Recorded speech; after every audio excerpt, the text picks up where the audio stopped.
Merry Christmas, y'all. Y'allses. Can you hear me okay out there? Heavy breathing.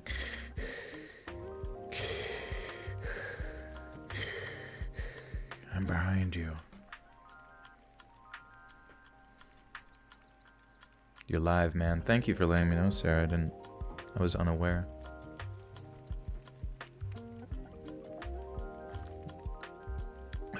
What up, dudes? Had to send out an important tweet.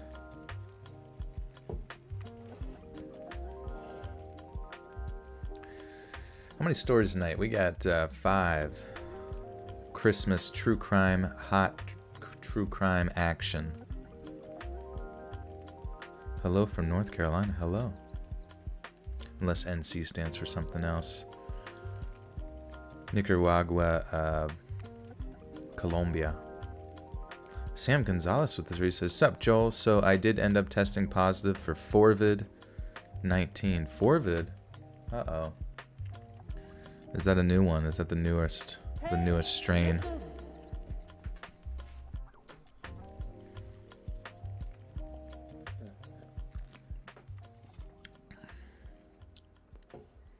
Thank you for the 3. How you feeling? I've had about 4 friends test positive for COVID, and well, not probably 6 different people I know, like outright, and everyone seemed about 2 of them got sick. The one, his wife was actually, he was very sick, flu-like symptoms for almost 2 weeks or something like that, and but his wife never experienced symptoms, so she was fine, but obviously she probably would have tested positive for it. So it seems to affect people differently, but thankfully the younger crowd recovers a-okay, as long as no prior immunocompromised history or anything of that nature. Sam says, "My body just hurts, my head hurts, and I can't taste or smell anything at all." Yeah, that seems to be pretty common. Flu-like symptoms with the lack of taste or smell. Probably it's just going to be a tough, next 10 days. But I know you'll bang right through it. One of the mods in here, well, Hannah had it. And she experienced the lack of smell or taste, but yeah, continue to keep your immune system strong. Vitamin C, D3, all that good stuff. Don't feel bad going a little bit of W, socially distanced W outside on a walk. Get some sun, or even just walk around your yard, whatever you feel comfortable with or permit yourself to. But I know you'll be a-okay. Swamp Dwellers in here. Daddy reads. Ooh woo.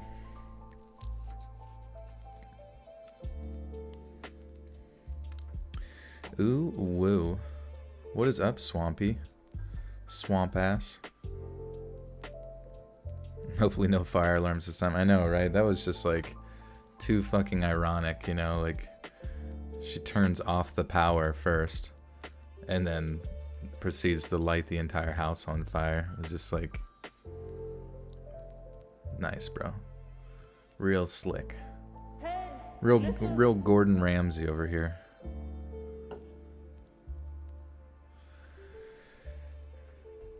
Venus Flytrap with the 5 says, "It's been a minute. Let's get into these Christmas spooks. Hope everyone has a happy holiday." Thank you. Yeah, Venus, how are you? Long time no see. I need you guys to give me some energy here. Thank you for the 5. Yeah, we're gonna be getting. This is gonna be. I do really enjoy the Christmas. Well, not just the true crime stuff in general. It's a lot of fun to read. And also tomorrow's video is sponsored by who else but Shudder. And there's gonna be, I think, like 6 other sponsored Shutter videos in 2021, which is pretty sweet. Locking down that shiz. Hey, there's Robin. What's up, Robin? The in-house artist himself. Robin, it's probably been a while since you've seen this background. And I don't know if you've been for the other streams, but I got a surprise from your previous work hiding in there. Swamp says, I'm out here swamping it up in the Rona mines. Yeah, harvesting the Rona. We're out here looking for COVID-21. Buttersock 8188. Oh wait, I forget why you had to change your name, but thank you for the 7 Canadian buckaroony. Says $7 down the wishing well to wish your friends to get well soon. Thank you. Yeah, all of my friends that have had it are doing just a-okay, you know. Just a process, you know, just like any other year. But the elderly and the immunocompromised are just, as usual, the most prone to negative consequences there. So yeah, just protect yourself. You know the deal. You've heard it a trillion billion times. You don't need to hear it from me. Nick Rogers with the $1 with the rainbow unicorn. Thank you, Nick. And Laura with the 5 says, hey, Joe, update. Having surgery tomorrow to correct my fractured ankle. I will lay up for a while to have you reading Pat Pradeep for me. I shall. Where is he at? I don't even know if he's in the room right now. He's on his usual rounds about the house. And thank you for the 5. Yeah, I hope I know your surgery is going to go well. Fracture, you know, young fractured ankles are pretty straightforward. It's going to be a recovery process, but I'm really sorry you have to go through all that. But I'm hoping the best for you. And we'll be here, you know, if you ever want to, like, jump into Discord and chat with people. Hey, there's Deshay, long time. Robin says, hey there, been watching, been lurking. Oh, okay, he's a lurker. Aren't we all, really, at the end of the day? Just a leaky lurker. Miss Molly with the 5 says, Joel, I didn't know I had been a member for a year. Holy crap, I hope you're well tonight. Love you. A member for a year. That's nuts. Has it been that long since I even started streaming? Or even had, like, memberships available and stuff? Time really does fly by. That's insane. And thank you so much, Molly. I hope the rest of your Chanukah went well.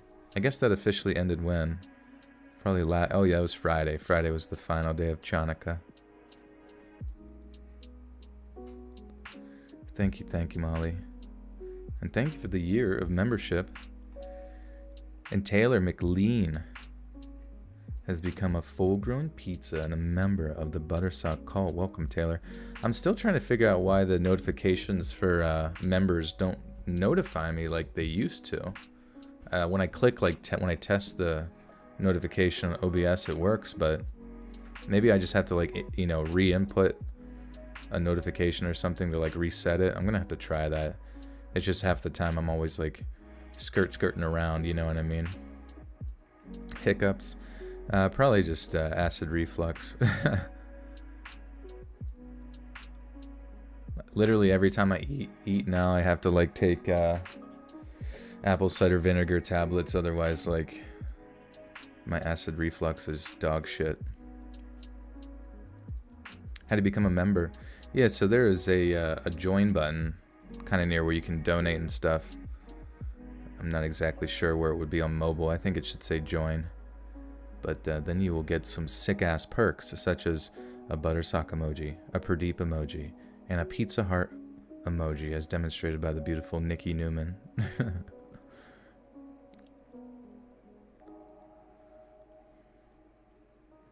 But today was good. I kind of had to, I mean, I guess I'm not necessarily streaming early, but I kind of have to, like, once I'm going to be going out of town tomorrow with some friends to visit other friends in Massachusetts, if anybody's in the Massachusetts area. But, yeah, I got to get this video edited and uploaded. And you can look forward to that tomorrow at 7. It's going to be sick, but in the meantime, we're chilling here for the next 9 minutes till we kick off these bad boys. Thank you, Herlinda. I will take care of myself. I'm doing my best. Second time you've been able to catch a live, Chris. Nice. Well, welcome, Chris. Yeah, we just chillaxing, chatting, trolling around. A lot of people say, yeah, sometimes people say I should do like a Q&A, but yeah, you can treat every stream as a Q&A. Feel free to ask me whatever you want. Do not mind. Deshay says, also, can Patreon members have colored names? That way we can stand out too. I don't know how I would activate that in YouTube, because they're like, you can do that in Discord, so you can like have special roles in Discord, but the only way that people can have colored names on here is if they're members, which are like a separate system to Patreon. I wish it was interconnected, because I would love to give members early access to audio and stuff the way that I do with YouTube, but I don't even know. I don't think YouTube allows you to just upload strictly audio, which is way easier to upload than, because I think YouTube you have to upload like legit videos, which would essentially be me like double uploading and taking like twice as long, and rendering as well, if you're familiar with that. It's just a tough process, and since they're two services, it's just kind of a roundabout way. Mr. Haunted, what's up, dude? Says, you dropped this, sir. Oh, thank you. My $1.99. Someone hands you $1.99. Sir, you dropped this. What's poppin', Mr. Haunted? What are you working on lately? Bunny Candy Cane Queen with the aces. Merry holidays. Choo-choo. Choo-choo. We on that train to Christmas. We on that Christmas train. Sup, Toonami? What up, Frankie? You don't see the join button on the YouTube app. Let's see. Let me look it up. How to become a member. YouTube iPhone. YouTube app. Go to the channel or video uploaded by the creator you'd like to support. See if they have enabled memberships on their channel. Click or tap join. Follow the prompts to enter your payment information. You might have to go back to the main channel to see it, which seems kind of a roundabout way, like if you can't just see it in the chat. But usually I believe it's up near towards the top near the video is where the video is. Which, I wonder if anybody else is, if I could, well, that might do a number on my bandwidth if I click on a live stream. Someone can figure it out here who's joined on iPhone or on phone or something like that on the app. Please let us know. Joel, I need a positive talk. Can you help before you start reading? Yeah, whatever you have, question you might have, I'm always happy to give it my best. Southern Cannibal, spill the peas and said you got a girlfriend now. Well, Southern Cannibal sounds like he's full of southern shit.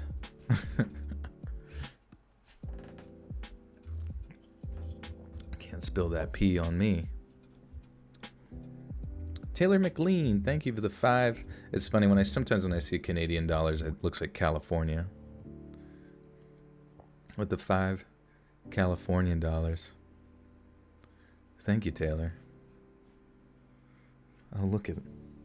It's Corpse Husband. Wait a second. Oh, dang. I wanted to actually see if... I don't think it would be, because I know some people make fake accounts and stuff. But I feel like it... Oh, that's not Corpse Husband, no. He'd have a check mark next to his name. I think I can... sometimes you can go to their profile, like you can click on their names and go to their channels or whatever, but it doesn't allow me. But I think there's a lot of fake Corpse Husband names, but either way, fake Corpse Husband. Thank you for the buckaroony. I appreciate it, my friend. Give me more of them. Give me more of them Among Us bucks. Those V-bucks. Yeah, it's an imposter. It's an imposter.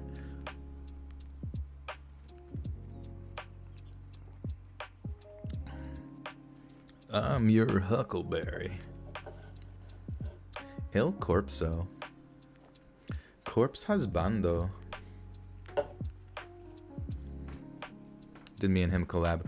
Yeah, he was on my channel when he first started YouTube, and then I think I did What the hell did I do? Like sort of a cybernetic voice for one of his... I feel like he did a... I don't even know. It was like real quick at the end of one of his videos and stuff. YouTube took away your verification. I bet they did. They had enough of you making 20 million views a video.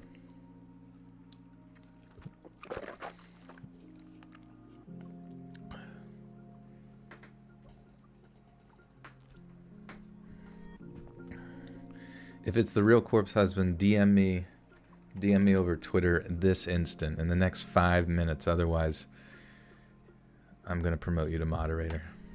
Just kidding. Leafy tweeted. Leafy says I'm not a furry. Well, that's good. Oh, the normal corpse still has the check mark. See, boom. We got the forensics team on it, Mr. Husband. You are sus AF, my dude.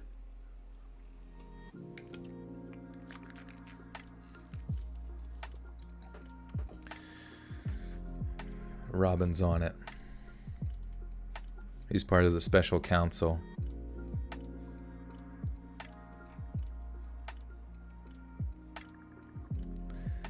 Oh yeah, next 2 minutes we'll kick this off. But I hope everyone's having a good time. Hope everyone follows me on social media, all that good stuff.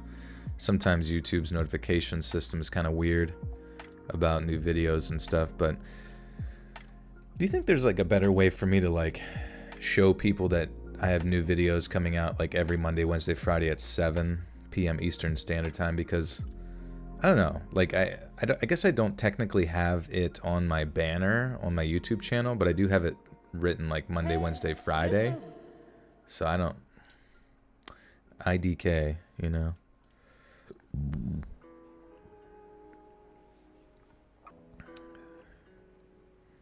Sora Ryoku with the 2 says, "Evening, dear undead astronaut man. How's thy night?" It is good. It is good. I am just excited to be here. I think these stories are going to be real interesting. The true crime stuff always gets me moist and wanting, and I'm ready to rock and roll on these bad boys. Will I read after 2 minutes? I shall, yeah. We just let people roll in. We're at about 300 people, which is pretty sick, nasty, so I appreciate you guys being here. If you want to share this stream out, that's always a dope move. But yeah, follow me on Twitter, follow me on Instagram to get notifications. Join the Discord. Maybe one of the mods can link Discord. That's always fun, because I know Discord will, you know, notify you. It notifies you for pretty much every time there's a new video, which is nice. Espacio Corpse. Corpse. Corpsando. You love true crime and the word moist. Moist delicious. Do a Christmas Horror Stories reading, you little rascal. I did earlier this month. Not even that long ago. You can find that bad boy and the years prior as well.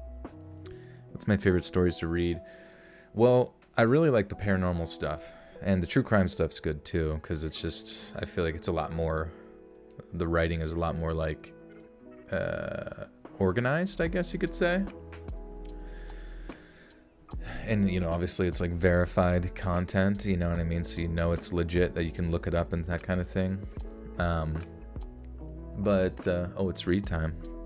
But yeah, I like the paranormal stuff, but the only bad thing is that YouTube kind of operates based off of like a momentum type system. So like, you know, my paranormal stories, like, they didn't do badly because it's been a while since I've done them, but like every time I do them, they definitely don't get as many views as like, you know, other videos do. And then for the subsequent like uploads after, it's almost like I have to like earn back the right. Like I have to like earn the right from YouTube to notify you guys of new videos and to get the video suggested to new people, if that makes sense. And it's like if one video does badly, it's like a snowball effect where it starts to not like notify like everyone of new videos and that kind of thing. And it can be kind of it can be kind of annoying to like produce content and then just suddenly you're not doing as well as you were because, you know, people aren't as interested in that content. But at the same time, I really like paranormal content. It's just more interesting to me. So it can be difficult on deciding that route, you know what I mean? Got a Pez with the 5 says, a few bucks for the first adult beverage on your trip. Hope you have a crazy good time, brother. Thank you, my friend. Yeah, it's going to be fun. Always, I mean, it's pretty much just a nice little day trip, overnight trip. But, you know, you need that once in a while just with some friendos. And thank you for the 5. Well, guys, we're going to kick this off. If Robin is here, I guess he said he was already lurking, so he's already seen this, but this is an homage to your, well, not even an homage, like this is literally your work from years prior, celebrating the holidays.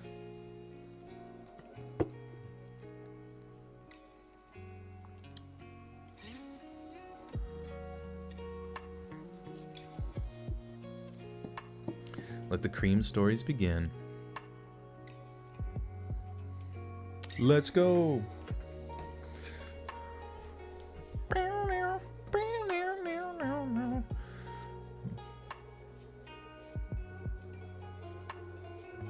Oh yeah, is Pradeep in there somewhere? Is he hiding? I wasn't sure if his oh, is he on my lap? I can't even tell from this angle because I'm really far away from the screen. It's been a while since I've looked at that animation like outright. But yeah, if you guys want to join the Discord, be sure just to ask one of the mods. We'll get you involved. But otherwise, we're going to be kicking this off. I'm going to switch over to Iron Cthulhu Apocalypse. Let's find a good one. I mean, I've been doing that. Pretty much the only one I do is that Audible to only to Iguanas song. But I feel like you kind of need to change it up from time to time. What's this bad boy? Yeah, let's go. Let's go. He's in front of the fireplace. Oh, there he is. He's going to catch himself in that fucking inferno there. Jesus Christ. What'd I get pretty for Christmas? You know, just another year of living in a house and not being out on the streets like he deserves. No, I'm just kidding. I don't know. I should get him some catnip. He goes fucking nuts for that shit, honestly. Like, actually nutball mode for that. It's pretty funny. I had, like, a little bag that I shook in front of him. And he sniffed it and just, like, started biting the bag. Like, ah, give me that shit. Give me that shit.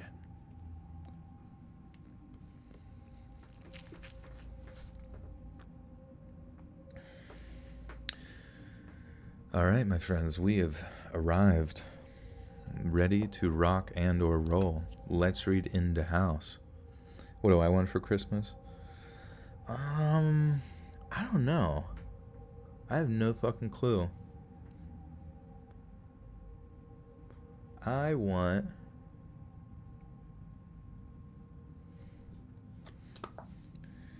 a BB gun. A Reddington 22. So I can shoot my eye out.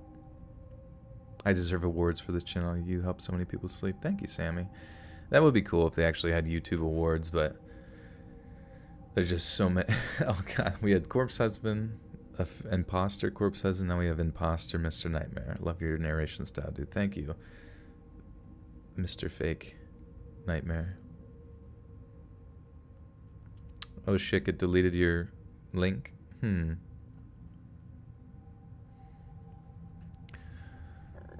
Shrimp tacos, that sounds pretty delicious. My favorite Xmas movie? Probably Gremlins. I think Gremlins is a really underrated Christmas movie. Alright. Oh, so Fry and Chick can't post links. Even though you guys are mods? He just did and it doesn't appear? That's a bit weird. Are you guys mods in the Discord itself, or? because I know you have to be mods in the Discord to do it, but... Let me just... Maybe if I post it? I don't even know. Maybe it'd be funny if it... Hey, listen! Real quick. Sorry, guys. Invite people. Okay,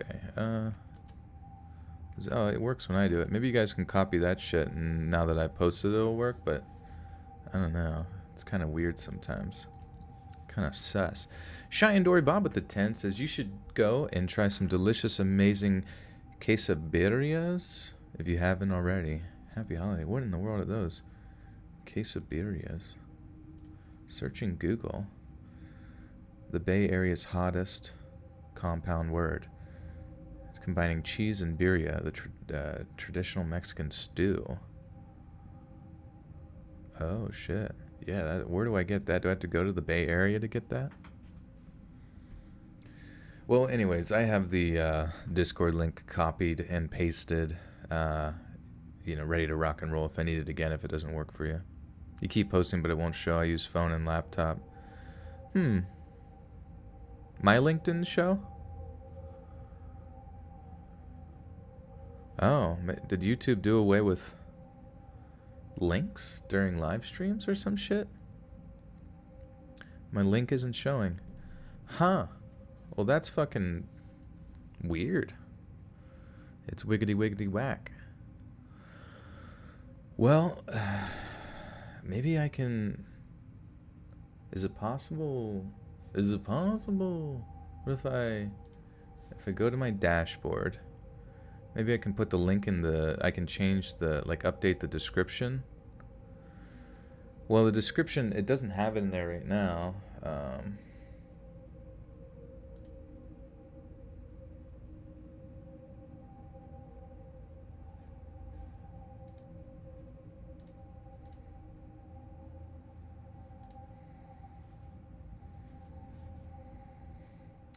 So stupid. I'm trying to go into the studio and it's like... You have to... That's weird as fuck. I'm sorry, guys. Man, this is a hassle. What the fuck? Why would it not let me post links on my own, like, live stream? I've not earned that right yet. Well, this might take me a second here. That's so annoying. Then I'm gonna have to... If that's the case, I'm gonna have to put the Discord link into the description of, like, every video. Which... Then just, like... I don't know. It's just a fucking hassle because, like, then you get random trolls and shit coming in. Maybe I could do it on social media. I don't even know. YouTube Studio. Sorry, bros. Dude, YouTube makes things, like, way too complicated sometimes for their live stream shit. It's just like a headache to do fucking anything. Custom, where do I even go? Content? Wait, dashboard? Like, it's like a button to click to go live, but I'm already live. And then there's this overlay that comes up, says, welcome to the new YouTube live control room. When do you want to go live? Like, bro, I'm already fucking live. I am already fucking live. Get set up with the live stream right now. And it's like saying click start. Whatever. What a joke. It's just like... Can I edit the... Sorry, guys. What a headache. Alright. Yeah, okay. I updated the Discord link. It's in the description. I'll do that next time, too. We're good to go. Man, what a fucking annoying thing. Sorry, I'm being negative. It's just, let me know if it's in there. such a joke. Like I just feel like you always have to do like workarounds and like it's confusing. You're like, where the hell am I on here? I don't know. It's just like not very user friendly for what it is compared to like Twitch or something. Mr. Reed Angry. I know. I always get angry at like technical issues because it's just like no, they don't ever tell you about it or like warn you like, hey, by the way, that thing that's worked for the past year, it just is not going to work anymore.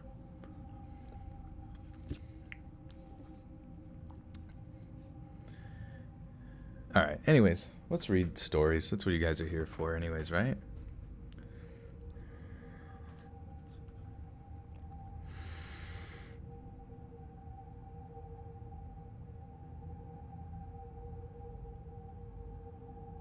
London's Gatwick Airport is one of the busiest centers of travel on the face of the earth. And in the run-up to Christmas of 2018, thousands upon thousands of travelers and holiday makers are making their way through the airport, journeying home to visit their beloved families or simply wishing to escape the frigid British winter for the balmy southern hemisphere. All seems well, and the festive season is bringing some much-needed cheer to the people of Britain.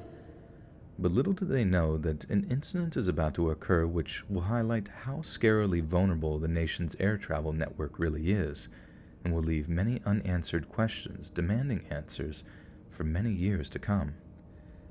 At around 9 o'clock at night on December 19, 2018, one of Gatwick's security officers finishes theft. Golden Ravage with the two. So my family's going back to Mexico. No crickets yet. Wait, what? Your family's going back to Mexico. No crickets yet. What's the crickets thing? I don't get it. Let's hear a Krampus story. Should be one in here somewhere. True crime Krampus. Krampus gets murdered by Santa. Nathan Ehrenberg with the 3 says, I love your work, especially the blaming on Jorge. Nice, thanks, Nate. Yeah, George gave me a lot, a huge opportunity being on his channel when I was a lot smaller. Always appreciate him for that. And he's a really good friend also. We play Overwatch together from time to time. From time to time.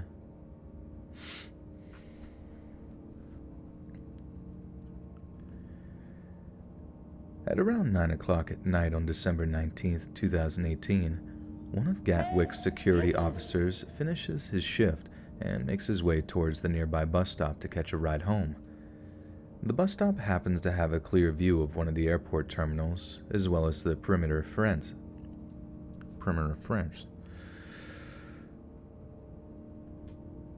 The bus stop happens to have a clear view of one of the airport terminals, as well as the perimeter fence surrounding it. And as the security officer was waiting, he happened to notice something hovering in the air above a vehicle near the airport, as well as something else that seems to be traveling through the air about the And I've made so many mistakes already.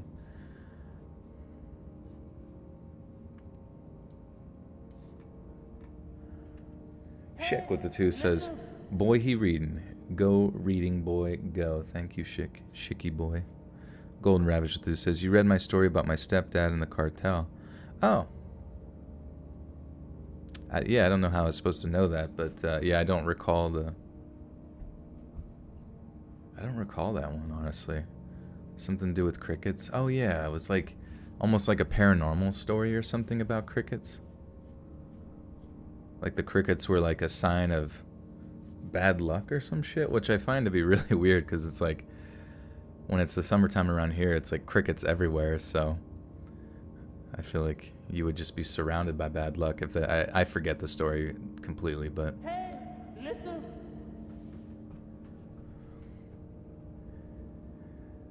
the bus stop happens to have a clear view of one of the airport terminals, as well as the perimeter front. Dude, it's just like, there's been like 9 tongue twisters already, and it pisses me off. The bus stop happens to have a clear view of one of the airport terminals, as well as the perimeter fence surrounding it, and as the security officer was waiting, he happened to notice something hovering in the air above a vehicle near the airport, as well as something else that seems to be traveling through the air above the perimeter fence. He called a colleague on his cell phone to report having spotted a pair of possible unmanned aerial vehicles or drones flying around the grounds of Listen.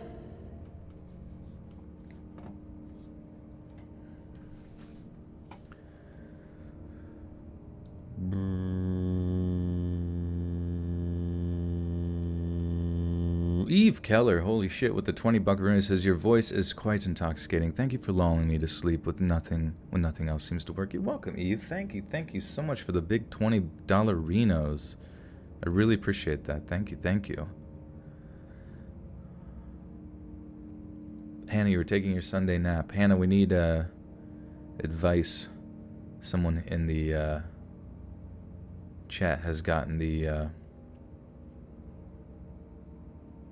COVID, and we know that you have come out, you have gone through hell and back and survived it. You were a hero, a goddess amongst boys and girls. So tell us your harrowing story, how you dealt with having no taste and smell for a little bit. He called a colleague on his cell phone to report having spotted a pair of possible unmanned aerial vehicles, or drones, flying around the grounds of Gatwick itself. Now, this might not seem like such a big deal at first, but within mere minutes of the call being made, several of Gatwick's runways were completely shut down, and a huge convoy of around 20 police cruisers were dispatched to patrol and scour the surrounding area. Several officers and airport staff confirmed that they too had seen drones flying around the exterior of the airport, yet despite extensive searches being conducted, no operators were located by any of the patrolling police. Around 3 hours later, near midnight, the pair of intruding drones had not been seen for almost an entire hour, and with pressure from travel companies mounting, the airport's director gave the go-ahead to reopen several of the runways.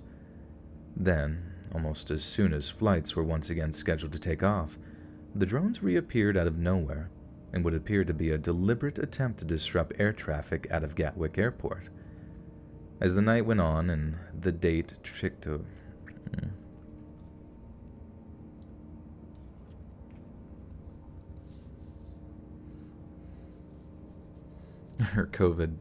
her scary COVID story. I stayed home and I drank soup. And then one day I woke up and felt better. Incel neckbeard stories. I was an incel neckbeard, and I stayed in my basement and drank soup and talked to Hannah online. Told her she was pretty. These are crossover stories. This is where when she was stuck at home. As the night went on and the date ticked over into December 20th, all flights out of Gatwick remained grounded and runways remained completely locked down. Police continued to search for drone operators in the immediate area surrounding the airport, and at that point the operation included multiple police forces and reportedly members of the intelligence services. But still, no drone operators could be located and apprehended. Spotters reported that there were no recent sightings of the drones, so once again there were attempts to reopen the closed runways and get scheduled flights off the ground after long and inconvenient delays. But yet again, the drones reappeared right as the planes were about to take off, almost as if though... Almost as if show... Yeah, this is just... It turns out that I am in fact the incel. Incel of the Year 2020.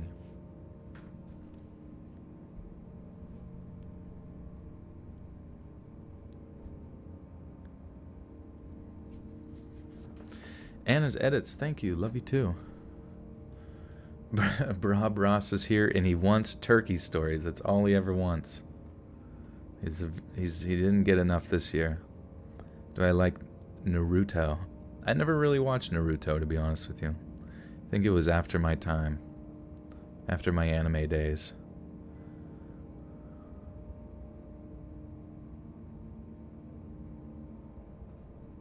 Did I watch JoJo? No, I did not. Someone has to send it to me or I'm just like not gonna get out of my typical routine.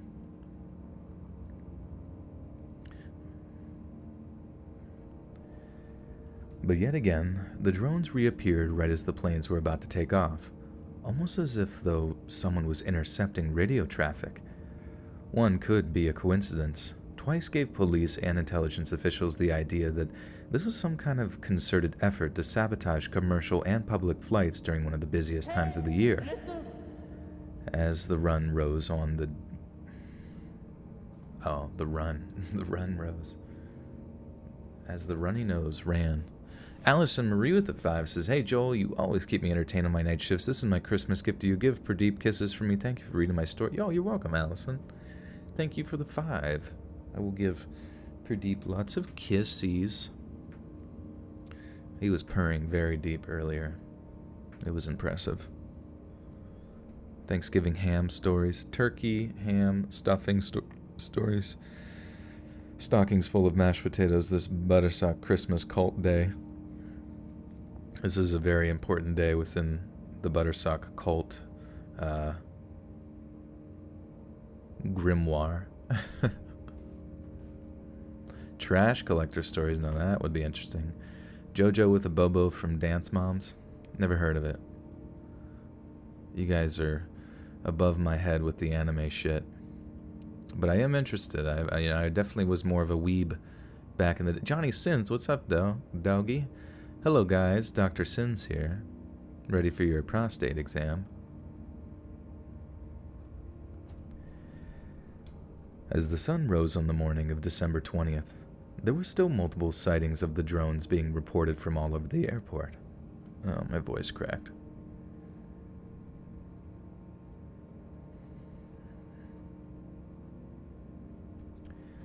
As the sun rose on the morning of December 20th, there were still multiple sightings of the drones being reported from all over the airport.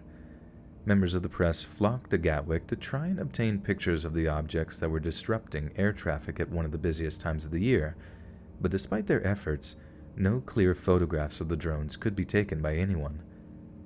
That late afternoon, it was fast reaching the point where drastic action had to be taken in order to prevent some pretty serious commercial losses.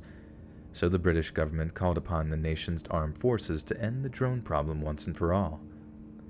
The 14th Signals Regiment... 14th Signals Regiments? Is it regimen or regiments? Let me just look it up. I don't know if they added an extra S or what. Regiment. Yeah, they added an extra S.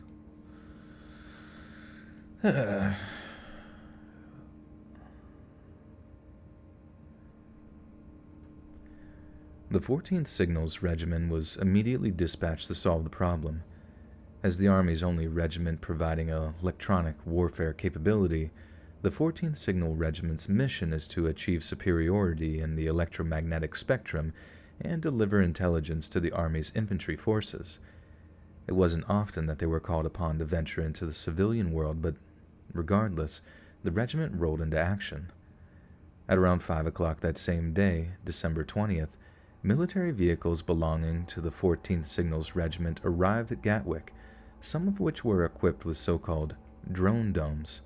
These are highly advanced specialized pieces of RF jamming equipment designed to locate and disable unmanned aerial vehicles belonging to enemy forces.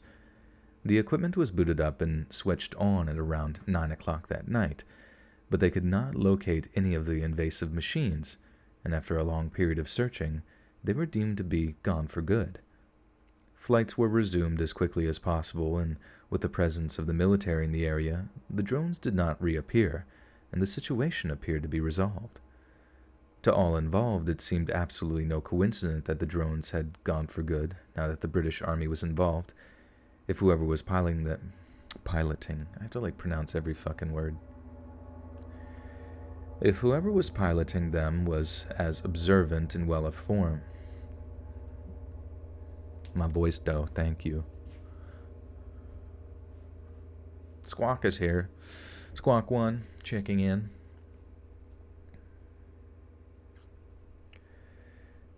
Wait, did Twitch ban the usage of the word simp, or did Twitch actually ban all simps? Because that would be hard to enforce, but I understand where they're coming from. It's crazy that they would do such a thing.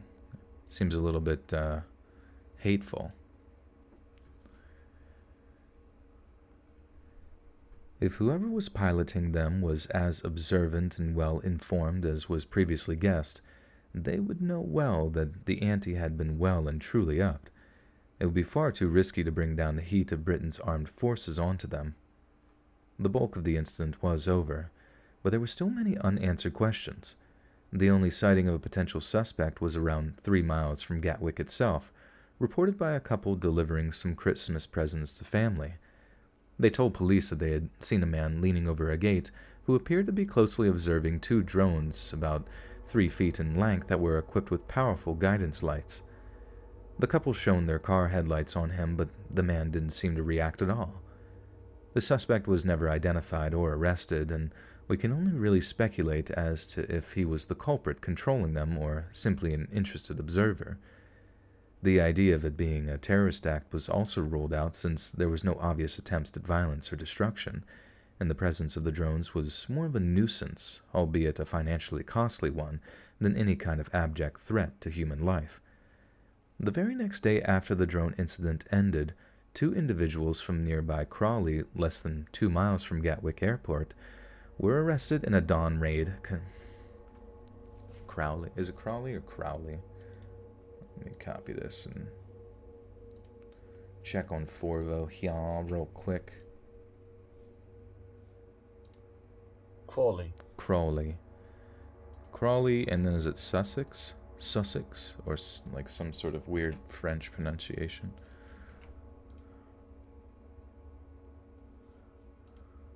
Sussex. Sussex, okay. Crawley and Sussex.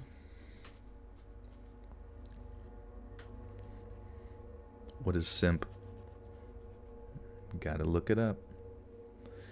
I'm a simp for shrimp, if that gives you any better clue. Taylor McLean with the 5 Canadian says, I'm Belle Delphine's simp for sure. Are you watching her Christmas gift? Dude, I saw that pop up on Twitter, and I'm just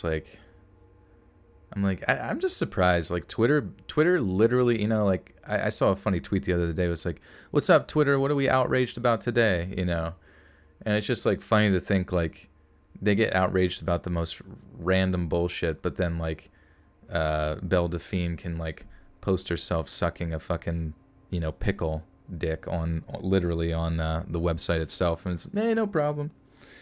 We're also a porn site. I don't know if you knew this or not, but we also specialize in canceling literally everybody on Earth. Listen. It ain't consistent.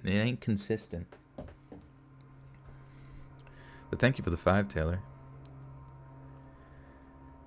The very next day after the drone incident ended, 2 individuals from nearby Crowley, less than 2 miles from Gatwick Airport, were arrested in a dawn raid conducted by local police forces.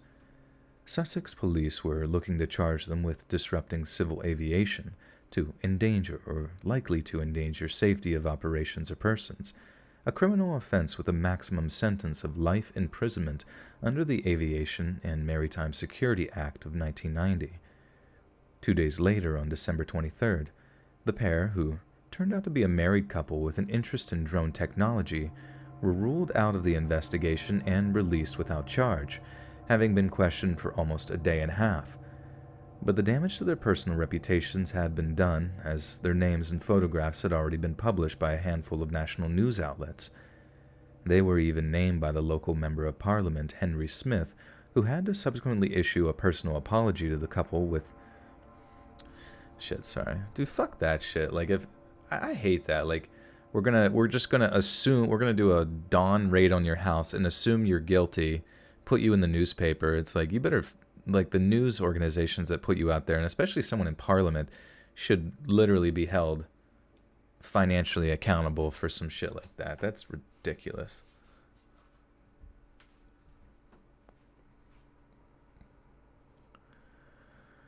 Lord and Savior Johnny Sins. Please refrain from sucking pickles or toes. Hey, it's not me doing it. It's good old Belly Delphine. She's weird, though, because I don't know what it is about her, but, like, you look at her and she just seems like she's, like, an animatronic, like, AI system. Like, as if though she's created by the computer, you know what I mean? Like, she's not an actual human being. I don't think I've ever seen... Has she ever done an interview, or have anybody ever seen her actually, like, have a real personality outside of getting naked?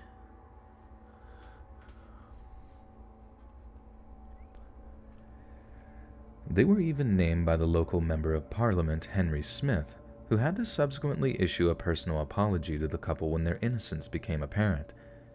Naturally, Sussex police were heavily criticized for their handling of the investigation.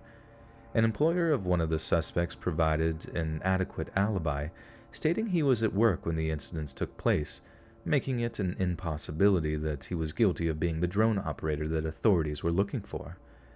He has since accused the force of completely ignoring his attempts to contact them regarding the alibi, in a blinkered attempt to get a conviction at all cost. The employer told a prominent British newspaper that, although there was a complete lack of evidence, the police ripped his house apart. I know this will mentally destroy him. Sussex police have really dropped the ball on this one. Heads should roll. The police had arrested the couple after learning that they were drone enthusiasts who lived close to the airport, but this was apparently all the evidence they had in hand, and there was nothing to suggest they had the technology or the capabilities of such an invasive foray. In a statement, the couple said they felt completely violated by the Sussex police and the subsequent media intrusion into their lives. Speaking to the BBC on December 29, 2018, Giles York, the chief constable... Giles York? Is that how you say that name? Giles? I'm gonna... Dude, thank God for that. I've said this before, but thank God for this Forva website, because it has, like, how to pronounce, like, names, which is badass. Christian Giles. Giles? Well, it's a first name, so I feel like... Is Giles normal? This story needs more nudity, I know. Just like, it needs Belle Delphine at the end of it, just getting naked. Anthony Esposito with the 5 says, oh, hell yeah, brother. Hell yeah, that's what I like to see. Christmas time. Christmas time, Christmas time. I want to get Christmas with you. It's Giles, and it's like a first name. I don't even know. Go tell your friends and your moms. Get it to 500 viewers. Yeah, that's what I like to... That's what I like to hear. Click that like button, too, if you guys have not done yet. Joel, la la la, la la la. Gordon Ramsay is probably watching this and calling everyone donuts. You fucking donut. You can't even read a story right. The story's fucking raw. You haven't even put it in the oven for 15 minutes at 350.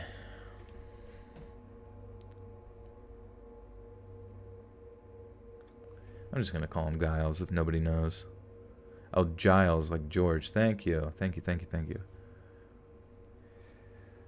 Speaking to the BBC on December 29th, 2018, Giles York, the chief constable of Sussex Police, said he felt sorry for the couple, but unbelievably stated that he still believed their arrest was justified. No further arrests were made, and in June of 2020, Sussex Police were forced to pay out a cool Oh, shit.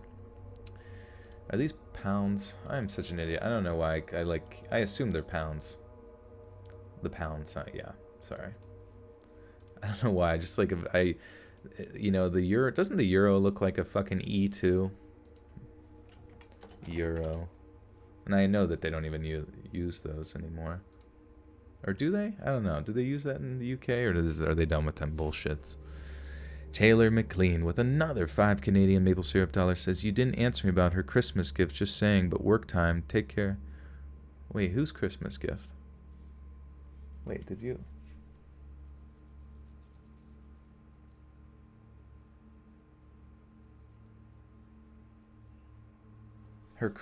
Belle Delphine's Christmas gift?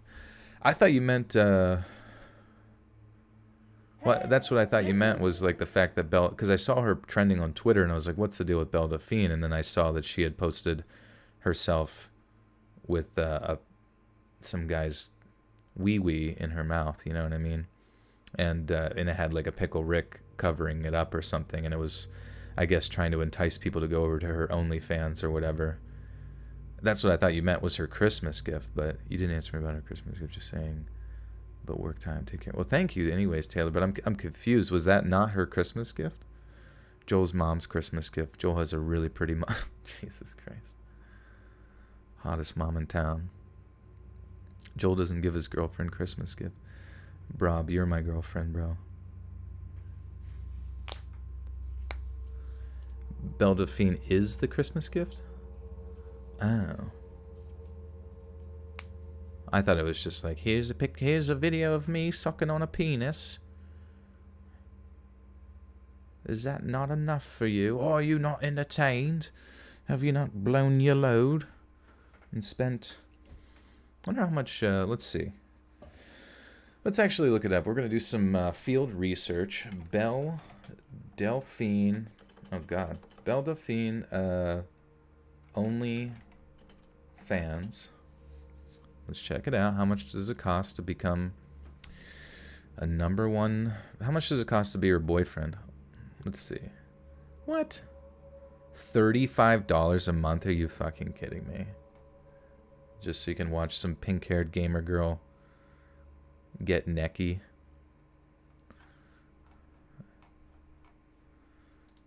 You know, I guess that's not a terrible amount of money if you really, really need to see Bella Delfino's gamer fish. But I have no use for that, Belle. Silence, wench. I no longer wish to be horny. I only wish to be happy. Joel is the queef gift. This is true. Stop simping. I know, I'm simping. I can't control it. Oh, wait, I nutted. Now I don't care anymore. I hope she paid me for the advertisement. Yeah. Don't anybody go there. I don't want them to, like, ponder her to, like, wonder where she got all this money from. Jalissa Renee with the 3 says, dude, you're awesome and your voice is so thusing. Thank you, Jalissa. Thank you for the $3. Appreciate it. And Clown Scum, probably one of the best names in chat with the 2. Thank you, Clown. Weird pervs in the chat again. Celtic girl, you pretend like that's an abnormality. Hee hee hee. Post-nut clarity hitting like a damn truck. That's what I was gonna name my meme page if I could do it again. Post-nut clarity. I think that would have been perfect, actually. Anthony Esposito with the 5 says, sent my snap in the chat because it wouldn't let me do it here. Oh. Are we Snapchat friends now? Do I even have a Snapchat? Do I need to make one? Pennywise, is that you? Listen. Well, thank you for the 5, Anthony. And Liz, thank you for the 5, says Liz Lemon Lou with the 5 Canadian maple syrup doll hair says, doing Christmas baking while listening. Lamau joined halfway through and heard you blow your load and simping. Yeah. Those are the key words tonight. Need to hone in on those. Joel's going to get $35 donated so he can sign up for an OnlyFans. If someone did do that and wanted to fund my Belle Delphine simping fund, I wouldn't be doing it for myself. I just want to say that, okay? Because I take a very strong moralistic stance against Miss Delphina. But, hypothetically, if someone were to send the funds necessary, I might just subscribe.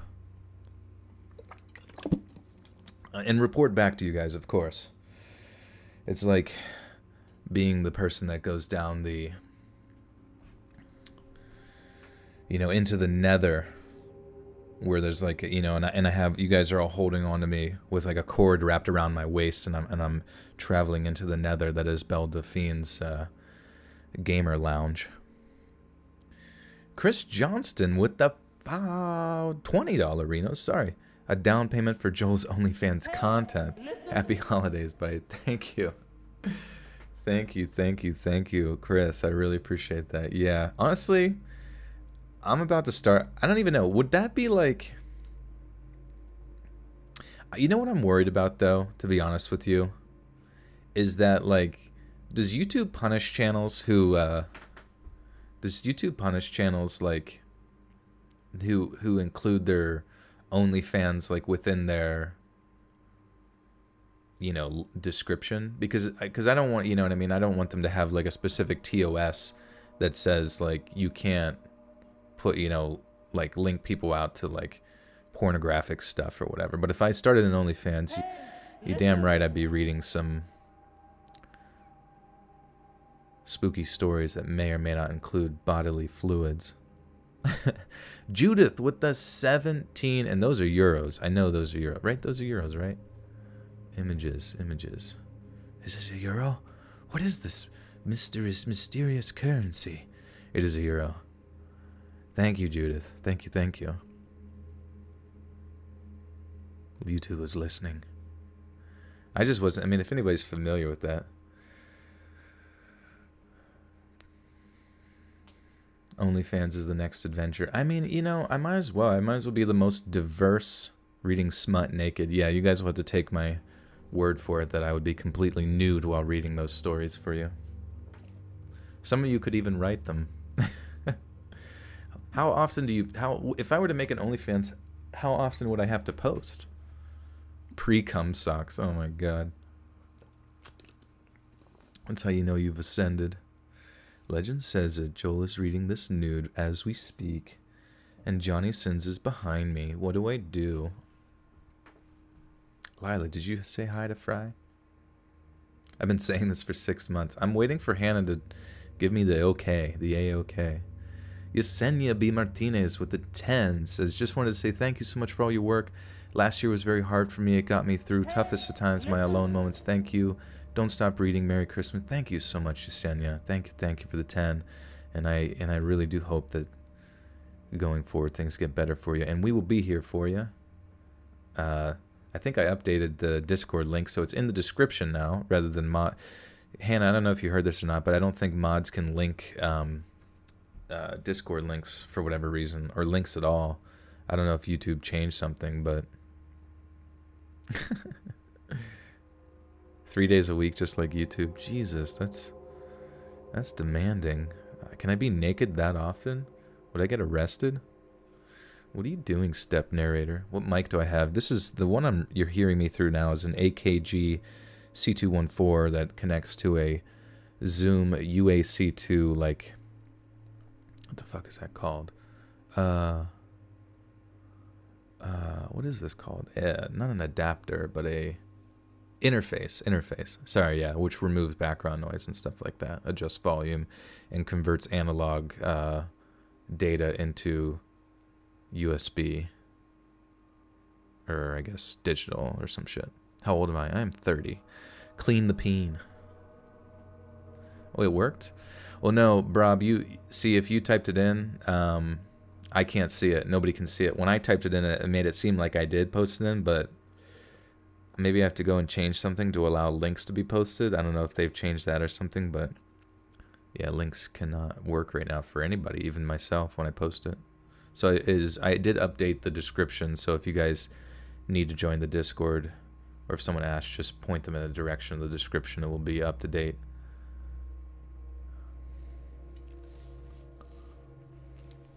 Don't know why, don't know when, don't know how. It just doesn't.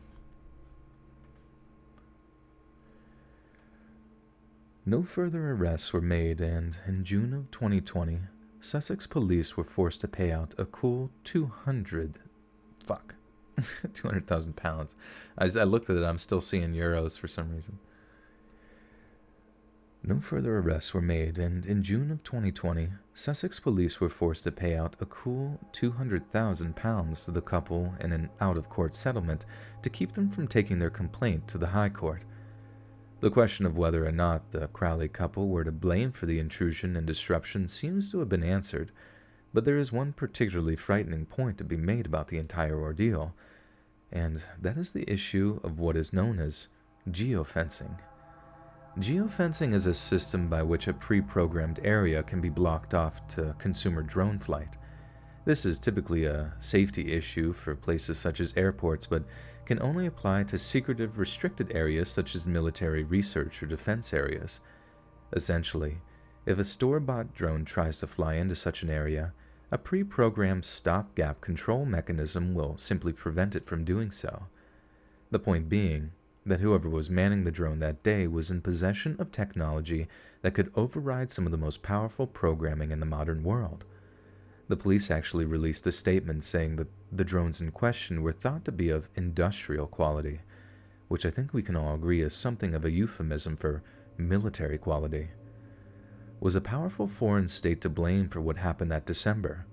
Was it the Russian FSB who wished to show the British government that they can and would use powerful military drone technology to disrupt one of the busiest commercial airports in the world? There have been... Oh god, I can hear fucking people in the kitchen getting ready to cook. Prepare your ears on the off chance the fire alarm goes off again.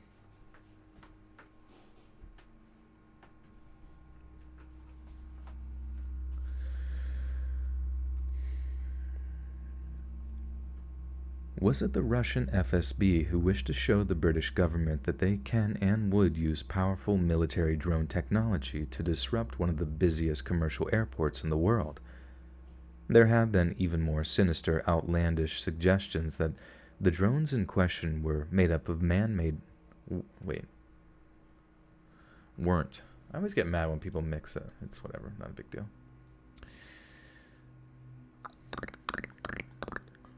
This week is a 2-story movie. What about? This is the last story. This is not the last story. Rob Ross is a bad mod. Don't ever listen to anything he says, ever. No, this is the first story of 5. Don't listen to Brob. There have been even more sinister, outlandish suggestions that the drones in question weren't made up of man-made technology at all, but were something entirely otherworldly. That they were probes from a group of beings that wished to observe and report. After all, it would be relatively easy to trace to... What the fuck is this sentence? The sentence actually makes no sense. That they were probes from a group of beings that wished to observe and report. After all. What?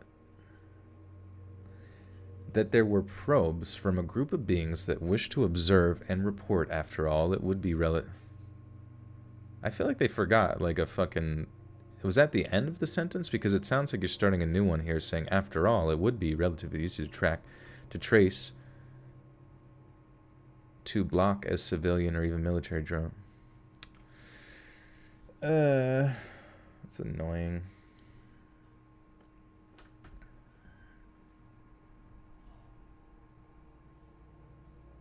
BBQ baked tater chips. That sounds good. Have I seen a UFO? I feel like I have, but probably could just be anything, you know. I never know. Oh, Ben_Shapiro, another sus user, has entered the chat. That they were probes from a group of beings that wish to observe and report. After all, I don't get this sentence at all. And observe and report. After all, it would be relatively easy to trace. This makes no sense also. It's like this whole sentence was like completely overlooked. And it would be relatively easy to trace, to block a civilian or even military. Whatever. I don't fucking know. That they were probes from a group of beings that wish to observe and report. After all, it would be relatively easy to trace and block a civilian or even military drone, but the operators of the drones in question always seem to be one step ahead, and no one has been seriously charged since the incident. It's also interesting to note that members of the press were completely unable to secure photographs of the drones, despite trying desperately for hours at a time to do so. So the question remains, exactly who was responsible for the disruption at Gatwick Airport on those chilly December days? Was it simply to pose a nuisance, albeit with highly advanced technology? Was it an bleh. Was it an individual or group that wished to prove that, if the drones were armed, could have ended the lives of hundreds, if not thousands, of innocent people in one fell swoop? Or perhaps, like we mentioned, it was some cold extraterrestrial force that was simply observing, gathering intelligence, perhaps in preparation for its next move. We can only really wonder, but no matter what you believe, it is undeniably frightening that those who claim to be in control, those who claim to be able to keep us safe, are simply incapable of doing so.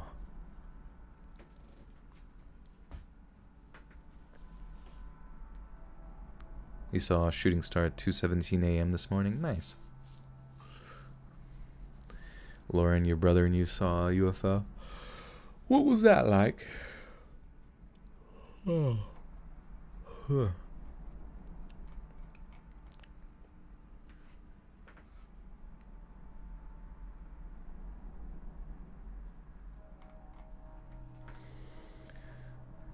I don't know. I'll probably put that story later. I feel like it's not really like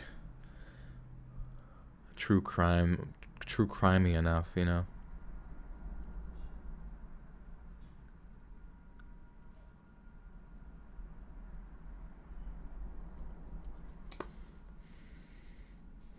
Eggnog makes you poop fire. That's funny. What's the scariest thing that's ever happened to me? I don't know. Sometimes when Rob Ross enters the chat, it gets pretty spooky. Lactose-free eggnog. There's got to be some lactose-free eggnog out there somewhere. To be honest, I don't even know what eggnog is.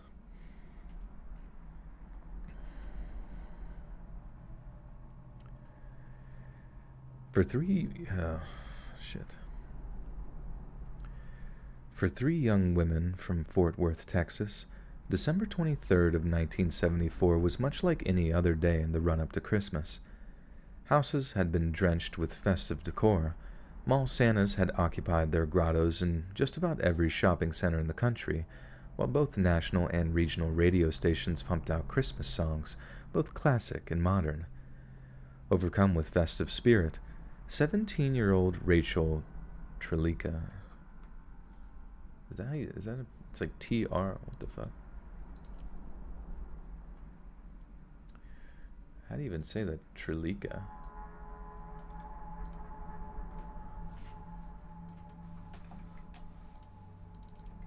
Forvo, how do you say it? Trelica. Trelica?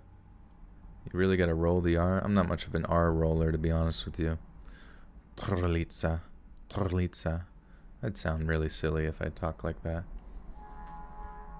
Or even attempted, rather, is what I mean to say. Trelica.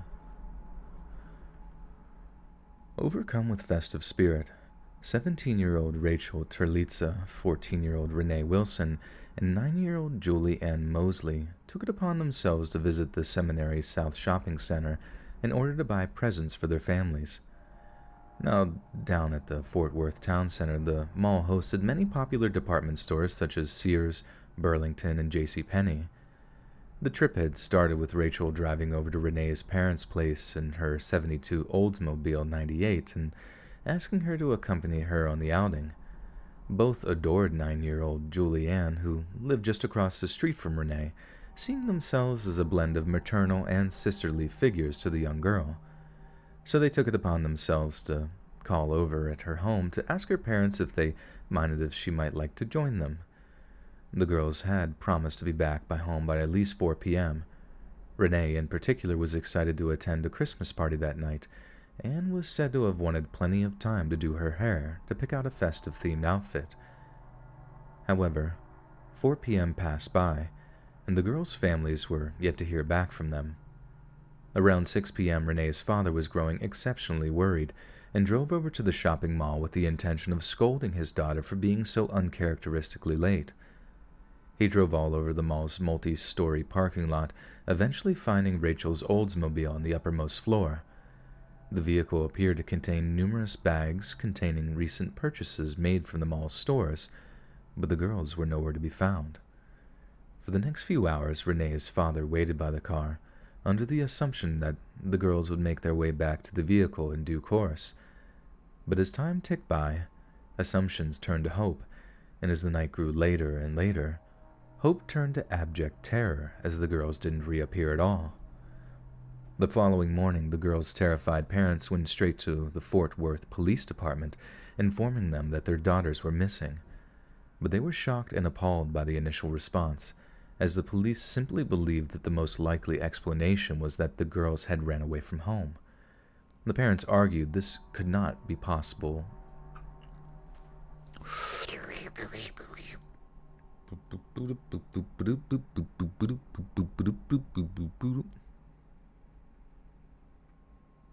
Brittany's gonna do a somersault.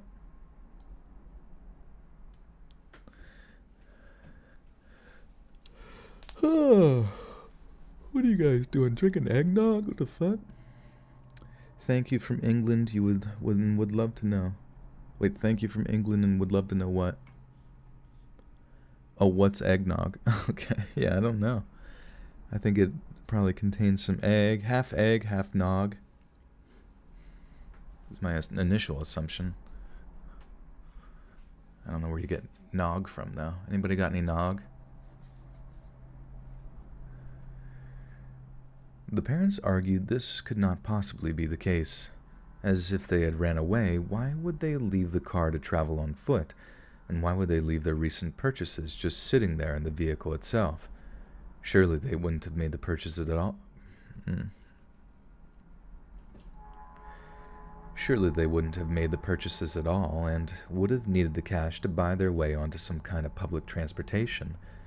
It was irrefutable that running away was a possible explanation, but to do so 2 days before Christmas seemed extremely unlikely. At the time, most police forces assumed that missing children were runaway.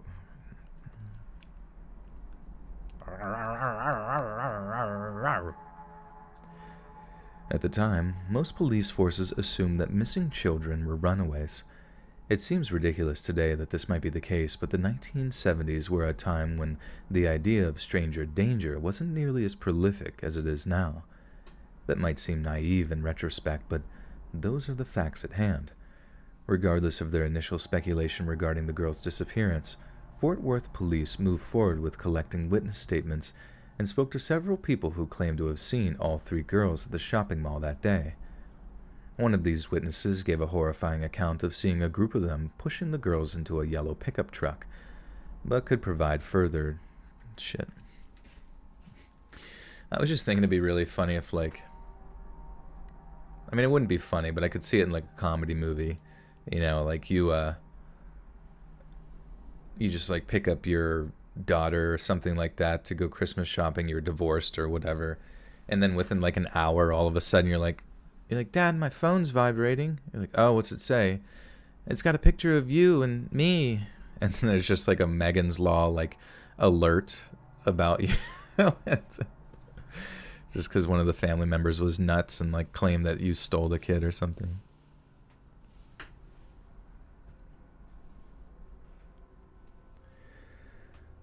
One of these witnesses gave a horrifying account of seeing a group of them pushing the girls into a yellow pickup truck, but could provide no further details on the make or model of the truck itself. Another person told police officers that they had personally witnessed all 3 girls into the back of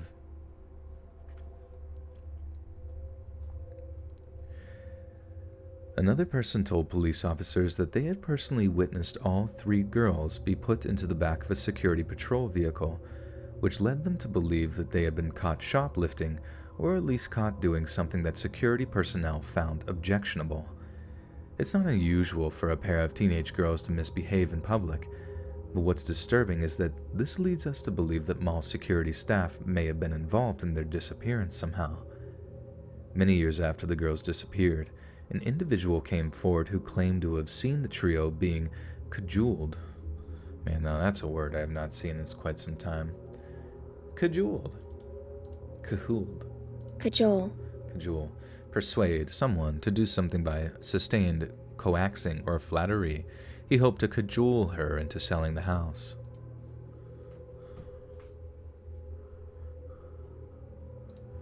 Hannah is a master cajoler. Many years after the girls disappeared, an individual came forward who claimed to have seen the trio being cajoled into a van by a strange, aggressive man. Apparently, this person then attempted to confront the man, asking him just what he was thinking, treating a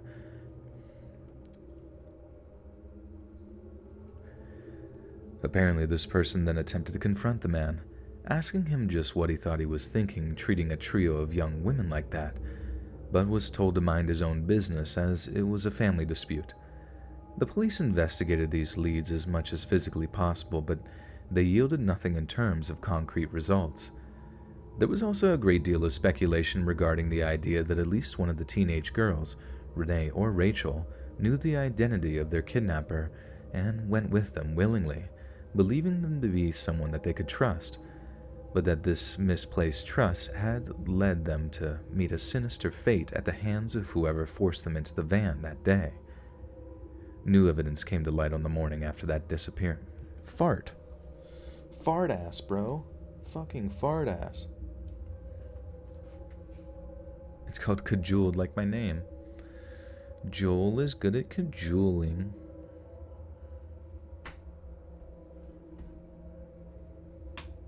Gonna wrap presents in the background. Nice. What did you get, everybody? Yeah, tell me what you guys actually got, people, because honestly, I'm kind of one of those people that, like, I kind of find Christmas to be mildly inconvenient, unless I'm, like, especially for, like, family, because, like, I don't really need anything. I know they don't need anything, but if you, like, don't get them something, it's like, oh, that's the end of the family right there. You know what I mean? Like, we're done with you. I mean, they wouldn't actually do that, but it's just like, you know, then you end up, then the only thing I can really think is to, like, I don't know, the only really thing I can think is just to give people cash, you know?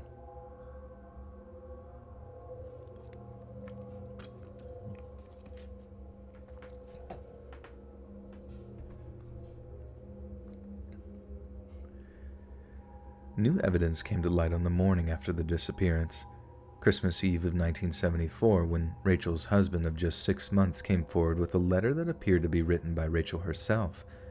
The letter read, "I know I'm going to catch it, but we had to get away. We're going to Houston. See you in about a week. The car is in Sears, upper lot. Love, Rachel." It was written in ink on a single sheet of paper, yet the envelope was written in pencil. The name Rachel was written in the upper left-hand corner of the envelope, but appeared as if though it was misspelled at first before being scribbled out and written correctly. The latter was addressed formally to Thomas. The latter. The latter was... sorry, I have to pronounce her name again. I don't know if I can even... Terlitsa.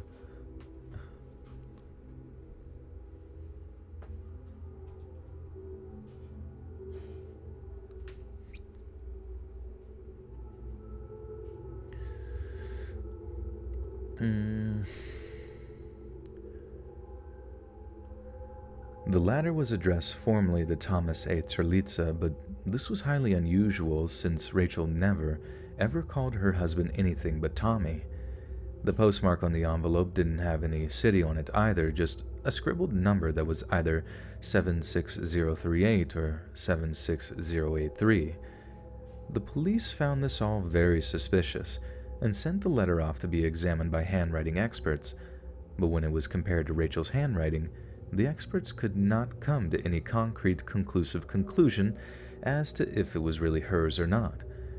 Renee had a boyfriend at the time of her disappearance, a young man named Terry. What? Renee had a boyfriend at the time of her disappearance, a young man named Terry. Gave an interview. It just like cuts to gave an interview to Dateline in the aftermath of her disappearance. I'm assuming he gave an... What are you doing, stepladder?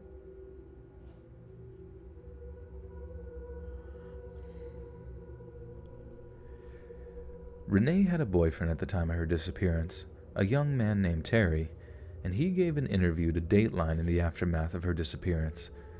During the interview, he told them, "I don't understand the letter at all. The letter seems to me like it almost points to someone who knew them. People say it's to throw us off the track, throw us off that." Wait, I'm confused. Like, if Tommy said that he got a letter, but then the letter's fake, at least I'm assuming the letter's fake, wouldn't he be a suspect now? You know what I mean?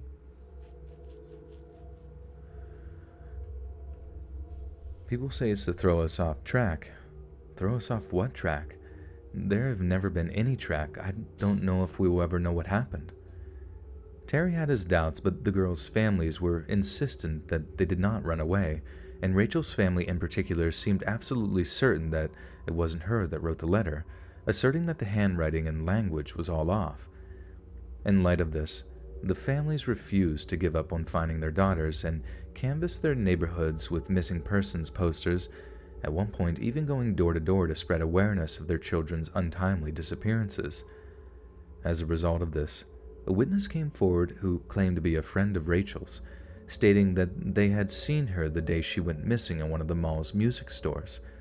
They had gone over to say hi and engaged in a brief conversation with her, but had also noticed that there was a strange man with them, hanging around the peripheries, who seemed to be keeping a close eye on Rachel.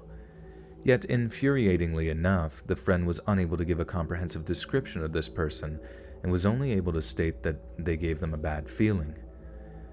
As the year ticked over into 1975, the families of Rachel, Renee, and Julianne were still without any solid answers as to what happened to their girls. This prompted them to get in touch with a local private investigator by the name of John Swaim. John Swaim likes to swim.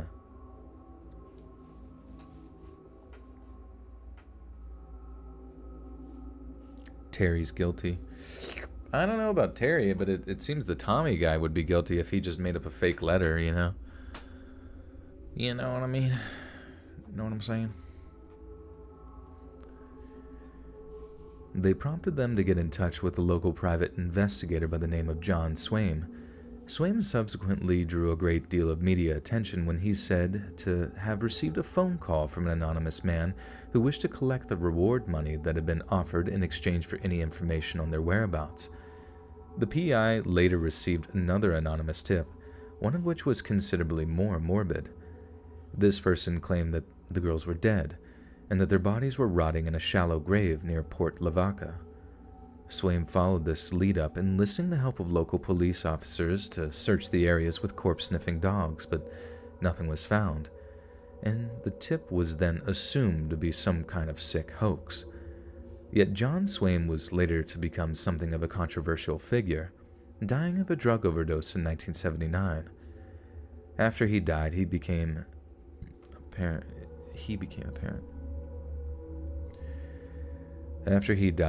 apparent that he wanted all of his case files to be destroyed, as was stated in his will. It appears he was not the clean-cut figure of justice that he made himself out to be, and his involvement in the case became a point of contention for many who've become interested in the missing girls. Over the next 10 years or so, the girls' families received legions of anonymous phone calls regarding their daughters' disappearances, some of which were from people claiming to be one of the missing girls. The calls were assumed to be sick jokes, and they became so frequent that the families had to change their phone numbers to stop the cruel pranksters from being able to contact them. The whole situation is disturbing enough, but hearing that people were deranged enough to taunt the families of the missing girls.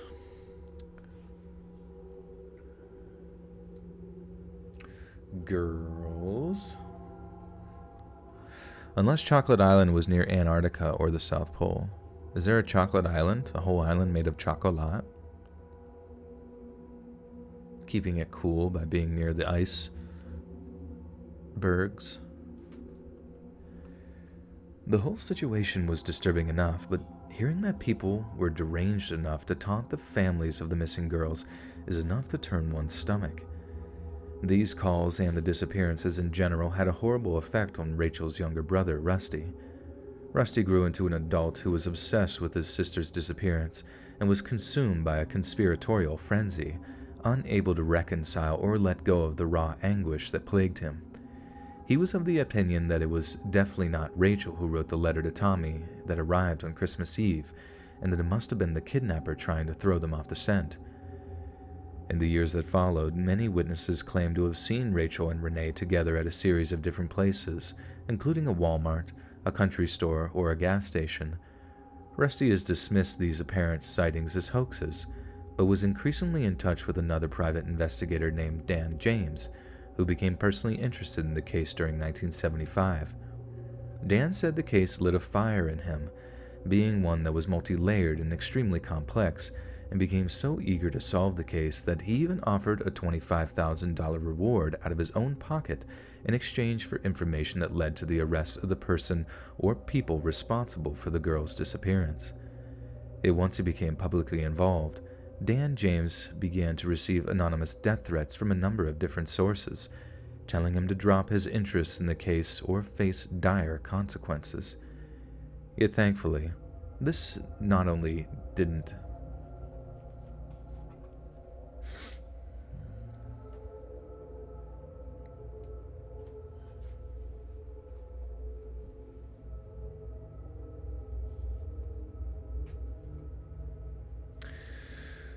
Okay, unpopular opinion, I'm not crazy about chocolate. Oh my god, Zandra, you're about to be canceled on Twitter. She hates chocolate. Yet thankfully, this not only... Sorry, there's like a weird double negative in this statement. Yet thankfully, this not only didn't deter... I don't know why it sounds weird. Yet thankfully, this not only didn't deter Dan from getting involved, but... Yet thankfully, this not only didn't deter Dan from getting involved, but spurred him on to get to the bottom of a case that became more and more terrifying as time went on. In the course of his investigation, he found several credible witnesses, one of which claimed to have seen Rachel in Fort Worth during the Christmas of 1998. To him, she is the only one left alive and has possibly become complicit in some wider conspiracy, headed up by someone extremely sinister, powerful, and perverse.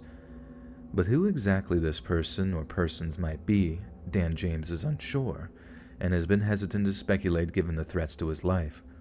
Rachel's mother has since dedicated every single Christmas time to spreading awareness of the missing Fort Worth 3, decorating her lawn with the images of 3 angels that represent the lost souls of each of the missing girls. It has been more than 45 years since the initial disappearance, and many have moved on, but not Rachel's mother, who has been only left to wonder as we are. Perhaps the most terrifying aspect of this case is that it seems evident that there is some wider conspiracy at work, a veritable army of individuals whose issues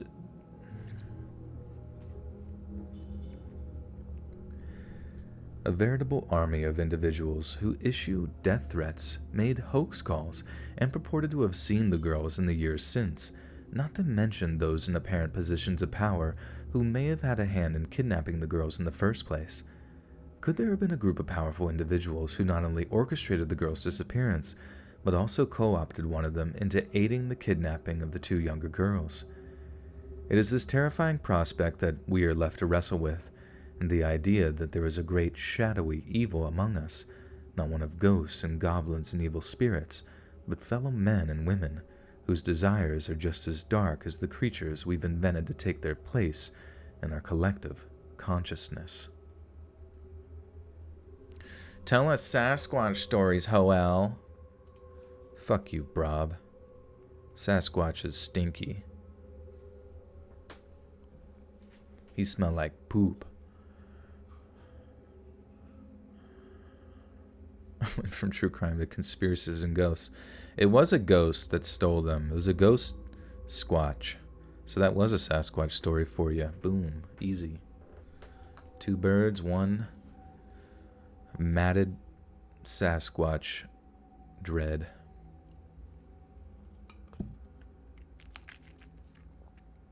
Night, Sarah.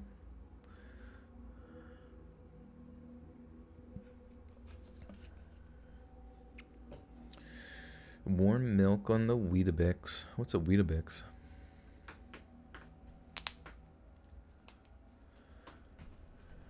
Oh, look at this. A story from Nebraska. Anybody here from Nebraska?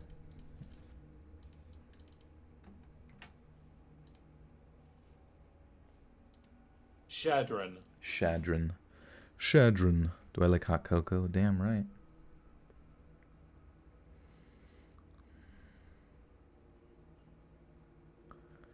Shadron. Nebraska. Stephen Hattaya. Let me just... Shadron, so like shat. Haataja. Hattaya. Hattaya.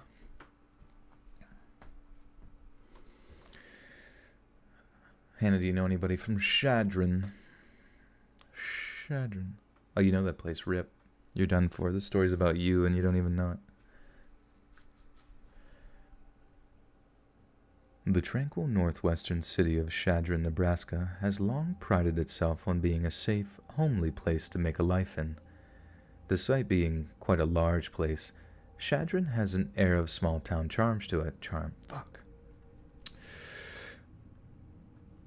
Despite being quite a large place, Shadron has an air of small-town charm to it, and the area's natural beauty makes it an ideal place for visiting nature lovers to feel more at one with the natural world.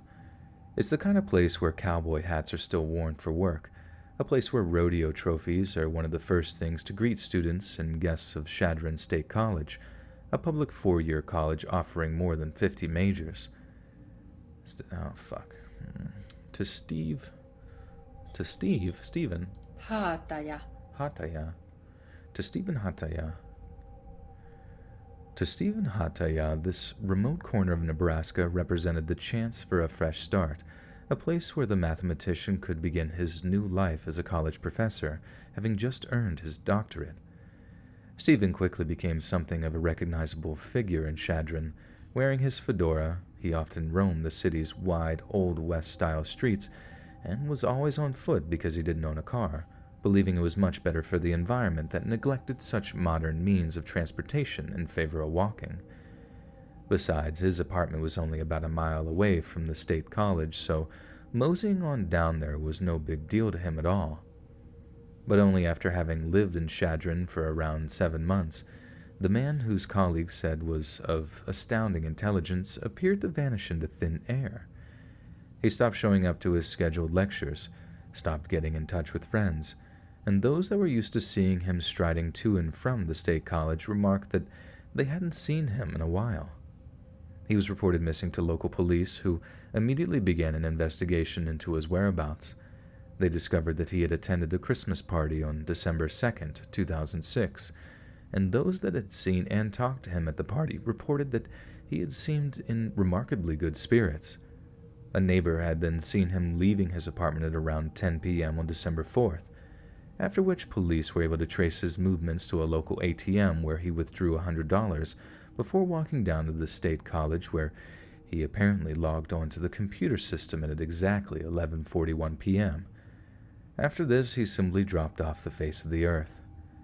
He didn't return to his apartment, and there were no more sightings of him around Shadron. It took until March 9th of the following year to find Stephen, when 2 ranchers walking through the nearby hills came across him. What they saw horrified them. Stephen was dead, his body bound by the wrists and ankles so hard that the thin ropes had cut into his flesh. What's more, he had been set alight. The ranchers found a blackened, charred corpse that had been stripped of its clothing. An official autopsy determined that Stephen had died of smoke and soot inhalation, along with... Fuck, I accidentally clicked my mouse.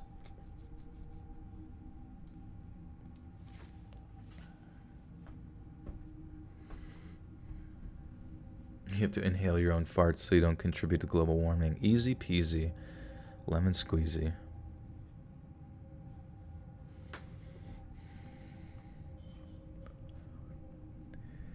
An official autopsy determined that Stephen had died of smoke and soot inhalation, along with a series of brutally painful thermal injuries.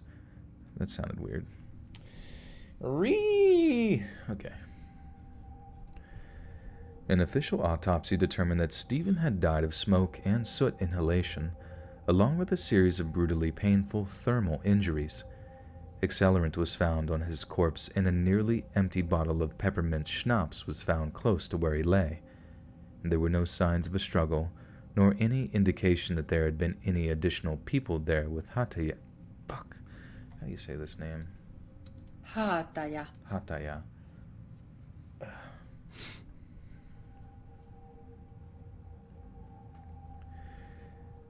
There were no signs of a struggle, nor any indication that there had been any additional people there with Hataya when he died.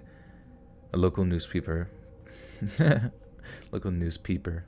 Nancy G, we're on story 3 of 5. These are pretty long though, so probably got a ways to go. Schnapps. Is that how you say it? Schnapps? Or did they... Peppermint schnapps? Right? Ever had bacon pancakes? I have not. Sounds good though.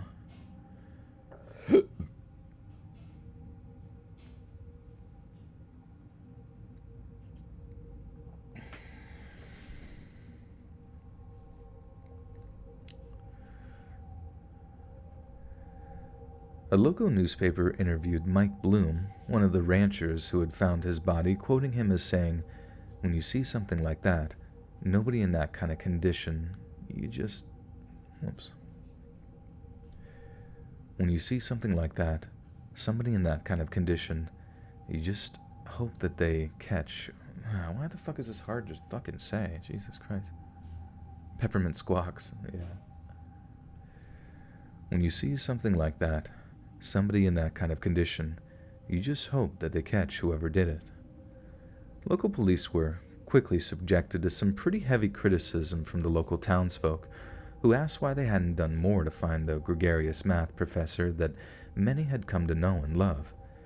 After a month of silence from the authorities, police admitted that they should have acted faster, acknowledging that their investigation had noted that Stephen hadn't talked about leaving Shadron, and seemed perfectly happy with his life there. "We could have searched those remote areas for days and days and days, but where do you start?" said acting Shadron Police Chief Margaret Kuiper. Without any concrete answers regarding his death, intense speculation over the nature of Stephen's death drove the citizens of Shadron into a near frenzy. Kit Reeves, who worked across the street from Stephen's apartment and was one of those who regularly saw him walking to and from the state college, admitted that things had gotten a little crazy, going on to say that some people are really freaked out over this. Like, was he just randomly picked up, or was there a reason he was killed in such a way? In the aftermath of the frightening revelations surrounding Stephen's death, former city councilman Morgan Mueller, along with several other prominent figures, said that they worried that Hataya was the victim of some kind of hate crime. One of Stephen's students, Kellen Cars, said that they and a handful of their classmates had been theorizing that Stephen had been deliberately targeted due to his apparently effeminate mannerisms. There had been several rumors floating around town which centered around Stephen's...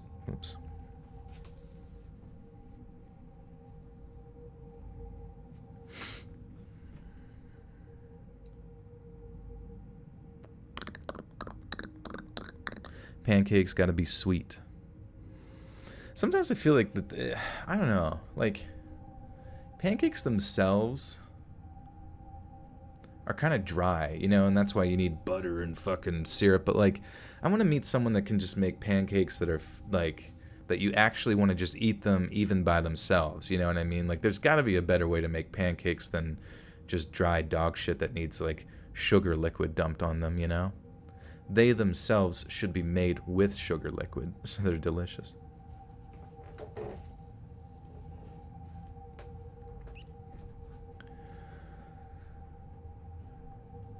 There had been several rumors floating around town which centered around Stephen's orientation, but a man named Tim Sorensen, Stephen's best friend in Shadron, strongly asserted that he was not gay. He knew Stephen very well by the time he disappeared and insisted that if anyone knew of any alternative lifestyle that Stephen was living, it would be him. Local police refused to comment or speculate on the idea that Stephen's death had been a homophobic hate crime. but in spite of the fact that Stephen was found bound and buried, others have suggested that, unbelievably, the cause of death might actually be him taking his own life. Stephen was once hospitalized for severe depression, a mental illness so severe that he apparently lost the ability to look after himself. It is believed that part of the reason that he made the move to rural Nebraska was to escape his demons, but that throughout the process of carving out a life for himself there, said demons caught up with him, and he was overwhelmed by the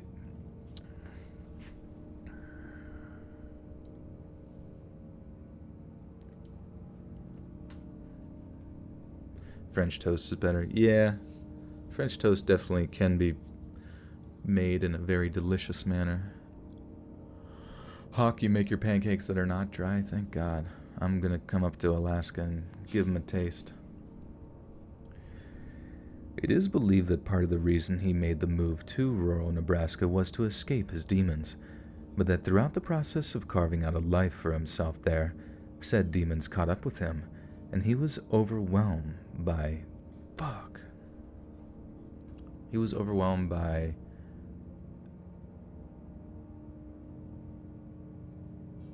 Okay.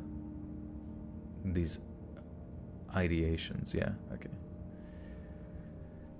And he was overwhelmed by these ideations. It is then that he decided to walk up into the hills surrounding the city to take his own life, but it is a matter of record that it most definitely would not have been easy for the 46-year-old to make the solo journey up into the wild rolling hills where his body was found. Stephen was ice skating in March of 2005 when a nasty fall caused him to suffer a broken hip. The experience made him extremely cautious, and despite him apparently walking everywhere, Tim Sorensen testified that he tended to avoid walking on bumpy sidewalks and would navigate around objects more than a couple of feet tall, instead of trying to step over them. So the idea of him deciding to take the risk of walking the rough terrain of the hills is extremely dubious. What happened to Stephen is without a doubt the most mysterious and terrifying thing that's ever happened here, lifelong Shadron resident Con Marshall said. And he would know, having worked at the same state college for over 38 years. This is the most mysterious thing that's ever happened here, said Con Marshall, a lifelong area resident. Oh. They rewrote the same fucking paragraph.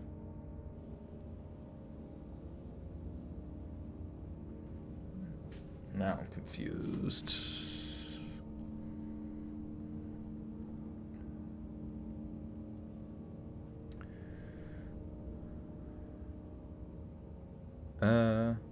Other professors who worked alongside Stephen said that he didn't seem in the least bit depressed or anxious in the run-up to his experience, stating that their colleague was excited for the future and was enjoying his new life in Shadron. Phil Carey, Stephen's... Okay.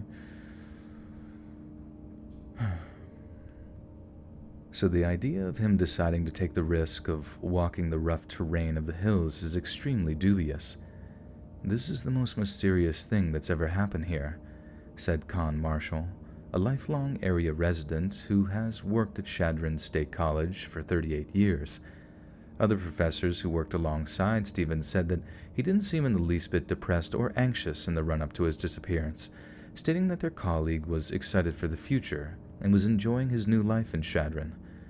Phil Carey, Stephen's assistant professor, said that he wasn't one to isolate himself or obsess over his work, and that Stephen was in such good spirits around the time that he vanished that there was no way he would have guessed that he had a history of depression or mental illness. I know a person can hide depression, but I didn't see any of it. Carey was quoted as saying by a local news publication. Carey said Stephen had a dry sense of humor, but was otherwise very sociable and enjoyed light-hearted conversation on a plethora of different subjects. He also cared a great deal about his students and was constantly trying to find more effective ways of teaching and explaining mathematical concepts to them. Stephen apparently enjoyed his new job a great deal and immersed himself in all its facets, often working late into the night, as is evidenced by him logging onto the college computer network a short while before midnight. As local police forces floundered in their attempts to get a break in the case, they handed over responsibility to the Nebraska State Patrol, who could devote considerable more time and resources into the investigation. Lauren Zimmerman, a retired Los Angeles police detective turned criminal justice professor, who was one of Stephen's colleagues over at Chadron State College, took a great deal of interest in the case, having gone as far as beginning his own semi-professional investigation into the case. Wait, is Lauren a boy's name?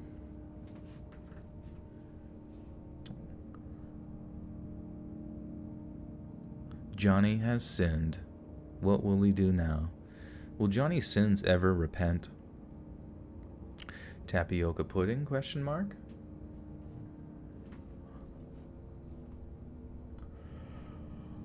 Oh, fuck. Okay. That he was yeah, wait. Let's see. Lauren. Is Lauren a boy's name? Lauren, as a boy's name, also used a girl's name Lauren, is pronounced Lauren. It is of English descent. Okay, well, we can do that then. It's Loren. I guess it's pronounced Lauren, like really emphasis, like as if though it's like Thor. Lauren Zimmerman, a retired Los Angeles police detective turned criminal justice professor, was one of Stephen's colleagues over at Chadron State College, and they took a great deal of interest in the case, having gone as far as beginning his own semi-professional investigation into the case. Zimmerman was quoted as saying that he was confident that state agents could solve the case, but it's going to take a little bit of work. Perhaps one of the darker theories surrounding Stephen's death is that he had indeed been hiding his alternative lifestyle, and it was the pursuit of this gratification that had gotten him killed. Some post the idea that bigoted members of the Chadron community had long suspected Stephen of being gay and had set up a kind of sting operation to discover whether or not he actually was.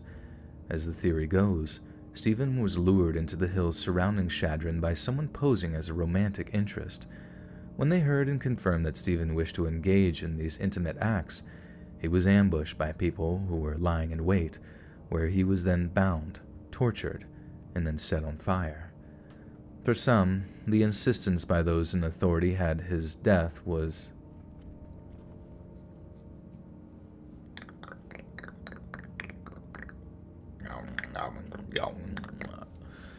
Alright, let's figure this out. Even though it's Christmas time, what's your favorite Halloween costume you have done? Oh, that's a good question. I remember one time I put a lot... Well, I remember one time I met this girl at a bar that I worked at. And I was like a Daisy Duke girlfriend. Like, my buddy was like the tough, like, trailer... We were both basically like trailer park... like a trailer park couple or something like that. And then I was wearing like a belly shirt with like shorty booty shorts, and like on the back of my booty shorts it said like entrance only or something like that. And then I had like a fake black eye. It was, I guess it was not very tactful or whatever, but she thought it was very funny. And yeah, we hit it off, and it began a subsequent weekend of going to her Halloween parties that she had done as well and hanging out or whatever. And on the second party, it was cool too, because I dressed up as like an Illuminati member. I don't even know what it was, but I had like the Eye of Ra on my forehead with like a bunch of like, with like a masquerade like mask on and stuff, and kind of like Eyes Wide Shut type stuff. So that was interesting. And she was dressed up as Ash Ketchum from Pokemon, so that was pretty badass. And I don't know what it was about me back then, but I was very, I don't want to say like prude or whatever, but I was very like just reserved on that stuff because of like sort of religious, you know, inclinations or whatever. And like, you know how like, I don't know, sometimes it kind of feels like the energy is all pointing towards that direction. To be honest, I feel like the signals couldn't have been any more obvious looking back upon it. But then it's just interesting because like as I sort of like pulled away from that at the time, you know, in favor of more moralistic standings, I guess you could say. Yeah, I was a shy boy. You could tell, like, I don't know. I think it's like a psychological thing for girls a lot of the time, where if someone retreats from it, it's not like they're gonna like make excessive efforts to really try to force you into something. And then I could tell that she just like lost all interest from that point. But I guess it was kind of a good thing, because then I come to find out that she had like a pretty serious boyfriend. So that was like really confusing. I don't know if she was just like looking for, you know, that exciting new thing or whatever, while she was in some sort of long distance, you know, with him, or, you know, whatever. But yeah, looking back, Joel, we need a pic of this. I think it does exist somewhere on like a old album. I don't even know where, but it's pretty funny.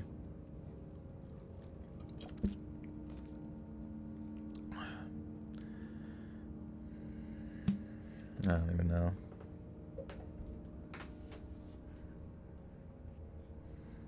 Girls with boyfriends just like me. I don't know what it is.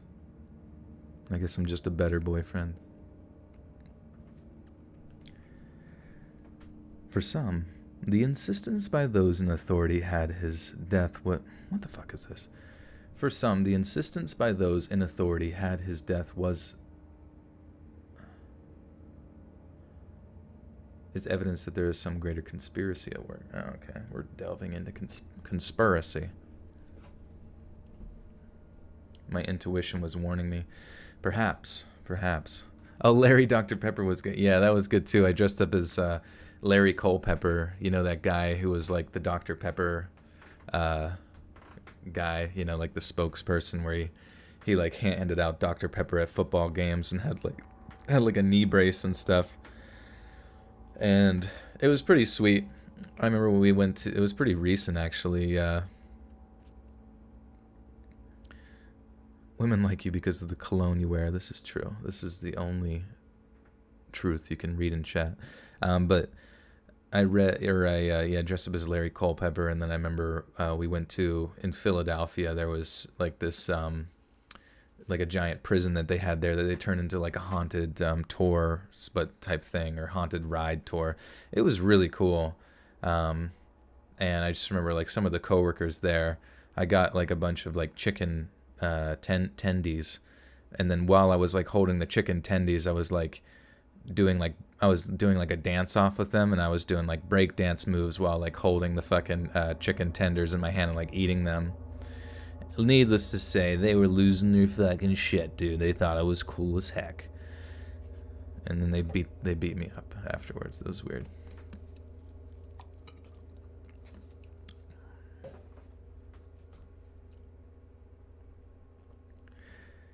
For some, the insistence by those in authority that his death was in fact him taking his life is evidence that there is some greater conspiracy at work.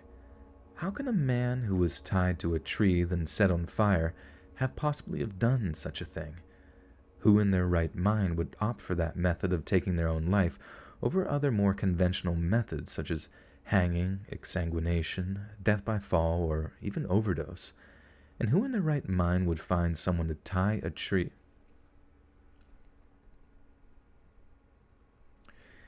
And who in their right minds would find someone tied to a tree and set alight, then conclude that it was evident that the person had done this to himself? Fuck, this is annoying. I cannot fucking like get the words out. There's just like... And who in their right minds would find someone tied to a tree and set alight, then conclude that it was evident that the person had done this to themselves? The fact that a police officer had said that they believed it to be this is very, very suspicious indeed. We can all agree that the circumstances surrounding Stephen's untimely death are extremely fishy. That is, doesn't. There's so many fucking like random like grammar errors. They're not a huge deal, but it's just like, if you're gonna write this well, how do you like overlook shit like that? Can Joel dance at a wedding? I could try. I'll officiate it while breakdancing. It could have been an accident. I could have accidentally tied myself up and lit myself on fire. To women and a woman's heart, you must become bald. This is true. It's the only way. It's the only way. That it doesn't at all make sense. Oh, my God. The grammar is so fucking annoying to me right now. That it doesn't at all make sense that a man in his position would want to take his own life. Okay.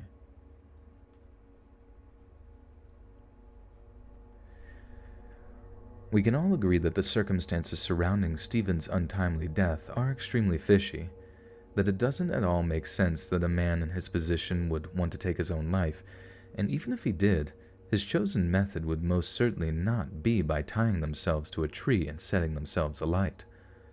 But regardless of our own speculation, this is yet another horrifying, tragic case where there are far more questions than answers. Stephen's death is a puzzle, one that starts with a jolly Christmas party and ends with a body being found bound and burned in the hills around a quiet, close-knit Nebraska community. We can only hope that one day, and one day soon, the people that subjected him to such a horrific death are brought to justice, and that the sleepy little city of Shadron can once again find peace. Is Joel bald? Nah, I ain't bald, bro.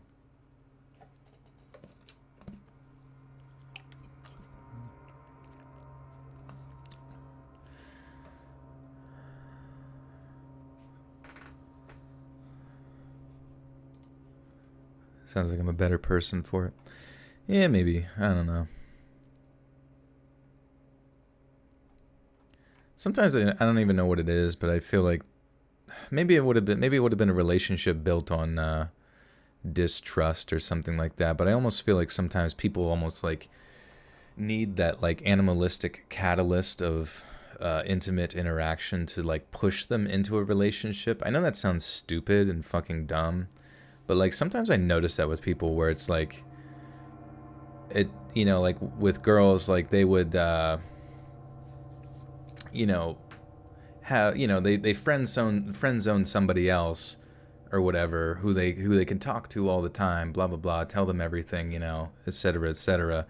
But then the individual that they hook up on night one is who they like swoon over for the next like 3 months or whatever, while they eventually find out that the person, you know, doesn't actually give a shit about them and stuff, which is, you know, that's the simp lifestyle, the Simpsons life. But I mean, sometimes I kind of just feel like humans kind of just are built like in the concept of relationships, like they're like very animalistically built, you know what I mean, where people are attracted to people for, you know, it's almost as if though like the sort of foundational aspects of like friendship that create a much longer lasting like successful relationship are almost like lucky, like you're lucky to find that, you know, whereas a lot of people are kind of like more inclined towards like the, I don't even know, the primal sexual aspects of things, and then they just kind of like try it out and then see where it goes from there, sort of thing.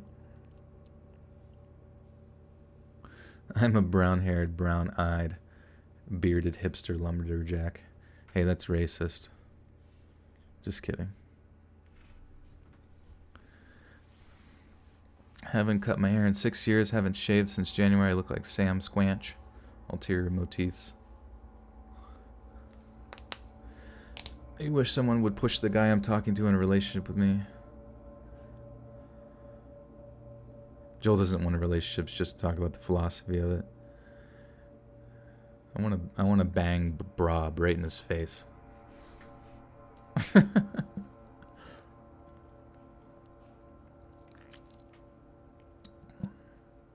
Joel-actual. I mean, it doesn't matter. I mean, at the end of the day, all you can do is just better yourself every day. Just be the best you can be and give a shit about yourself first, and don't chase people. I mean, what the fuck is the point of chasing somebody? Like, literally such a goddamn waste of time. All you really have is yourself at the end of the day, you know? And then if you're, if you, you know, people like you, that people notice that when they see you working your ass off towards something, like they become like attracted like magnets to you, you know, and you become more attractive as you put more work into yourself. A show called Dr. Joel. Dr. Joel, now, Bam, will you please tell us why you're so angry at your mommy? Well, she's like so stupid. She's like such a stupid head. She make me go to bed early. Is this true? You make him go to bed early on a weekend? On a Saturday night? You do know that cartoons are on late at night, right? Yeah, she knows that the cartoons are on late at night and she make me go to bed. That would be episode 1. We will get to the bottom of this. That bitch of a mother.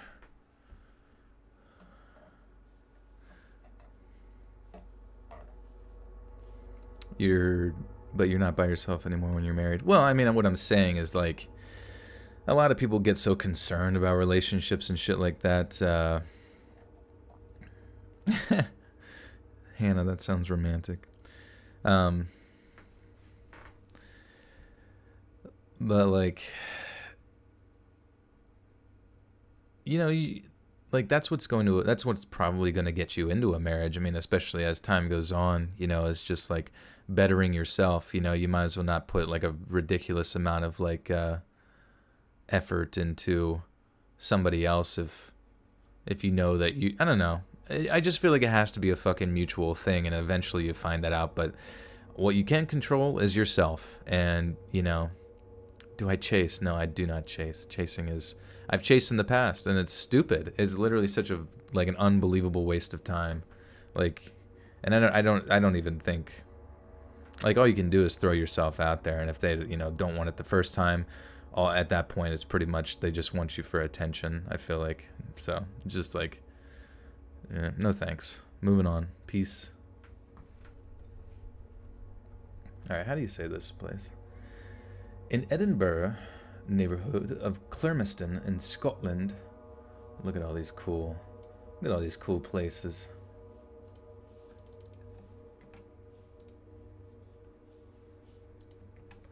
Edinburgh. You gotta say burra. What if you don't like yourself? Well, then learn to like yourself. I don't know. Fucking just get better at something. Like, a lot of people like, I don't know what I like. Just go fucking try anything.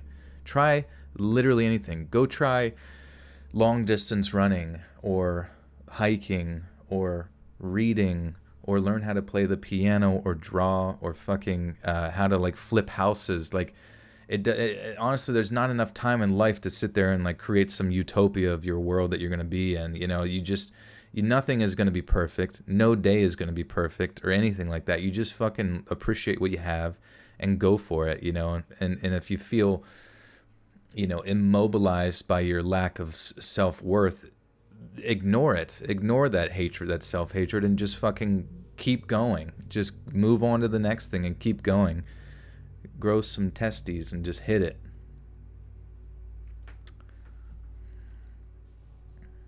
You try to date with the intention of marriage. I mean, that's fine. You know, people say that. It's a very, like, you know, that's pretty common within, like, religious communities and stuff. And I suggest that's, but at the same time, like, if you put so much weight into it in the beginning, like, there might be a, you know, an aspect of the other party that's going to make you feel, one of you is just going to feel really insecure about that direction. So I'd say just go into it having a good time. And then if it works, you know, works out in that direction, so be it. But, you know, don't be that person that's like, hello, we just met, let's get fucking married right out the gate because religion or something like that, you know. Fuck you, Bras. You're unmodded. You are unmodded. Hannah hates dating. She just wants to be sold into marriage. She just wants to be a cat lady. I doubt that. You've already got one that bites you nonstop. You don't need 17 more. They'll just eat you alive. I remember the one guy at work always made jokes of the one girl. He's like, don't worry. Eventually you'll have enough cats that you can sew them together into a boyfriend. That was really funny.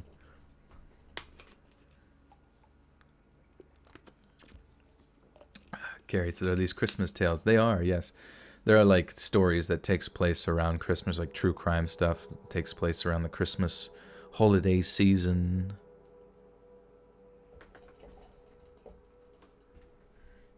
Okay, Edinburgh. Edinburgh. I wonder if Scottish people would be able to learn Spanish really easy because they can roll their R's. Bill Clinton. Wait, you had it? JFK? Bill Clinton with a JFK profile picture? I did not have sexual relations with that woman. And Clermiston. Let's see.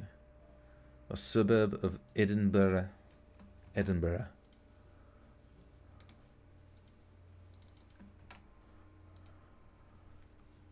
Oh, it doesn't even exist. Fuck. How do I find the pronunciation? Definition? How do you say it? Does anybody know how to say Clermiston? Try to say it like a Scot.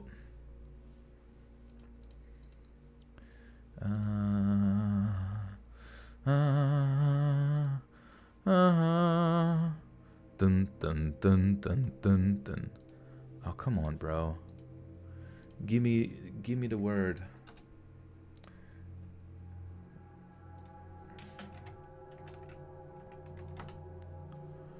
"15 brands you pronounce wrong." Oh, come on. What a waste. Anybody know how to say this shit? Edinburgh. Anybody from the UK? From Scotland that knows this shit? Twerk, twerk, twerk, twerk, twerk.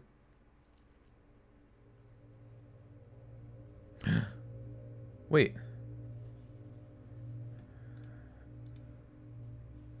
Oh yeah, you're Irish. Do you know how to say Clermiston in Scotland? Alright, yeah, Clermiston. Whatever. If someone yells at me in the comments, fuck 'em. Fuck 'em.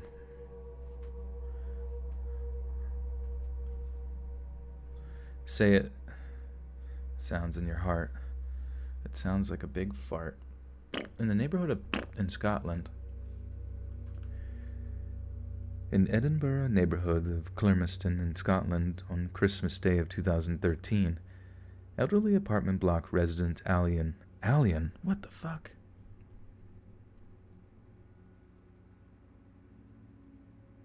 No, I don't want to know how to say Edinburgh. I want to know how to say Clermiston. Okay, I said it right. Thanks. Fuck 'em up. Fuck 'em. In Edinburgh neighborhood of Clermiston, that was too fast. Too fast. You gotta ease people into these stories. Otherwise, they're just like, whoa, dude, I'm trying to sleep.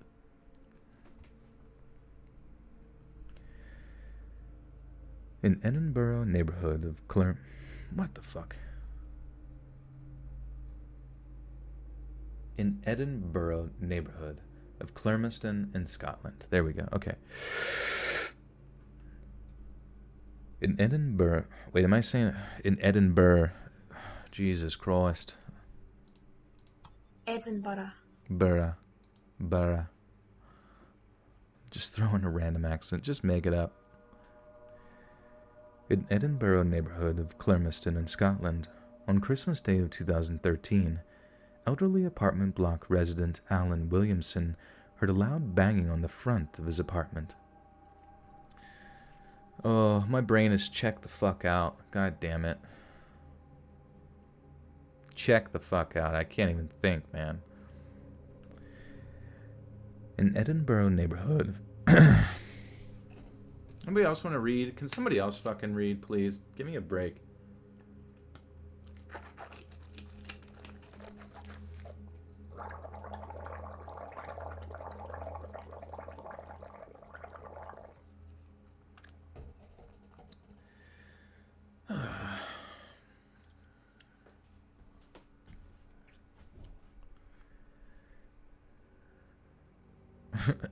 Eden goes, brrr.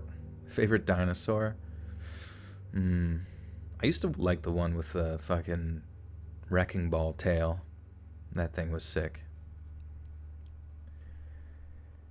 In Edinburgh neighborhood of Clermiston in Scotland, on Christmas Day of 2013, elderly apartment block resident Alan Williamson heard a loud banging on the front door of his apartment. He was reluctant to answer the door, and we can understand why, as he'd had a considerable amount of trouble with a neighbor of his over the previous 6 months or so. But given what day it was and how lonely it can be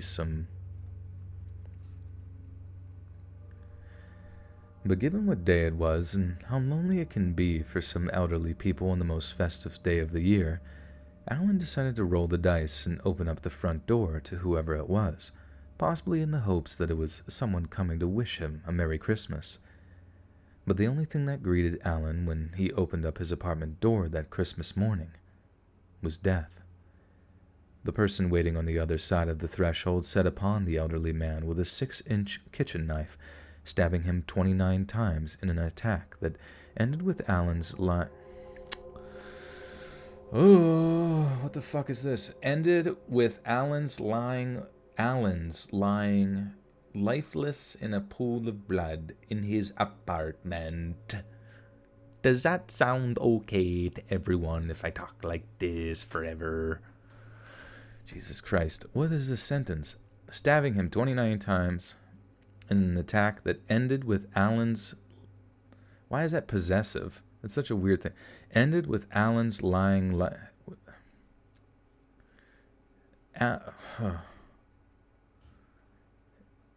attack that ended with Alan lying life... I mean, it would just be Alan, I assume, right?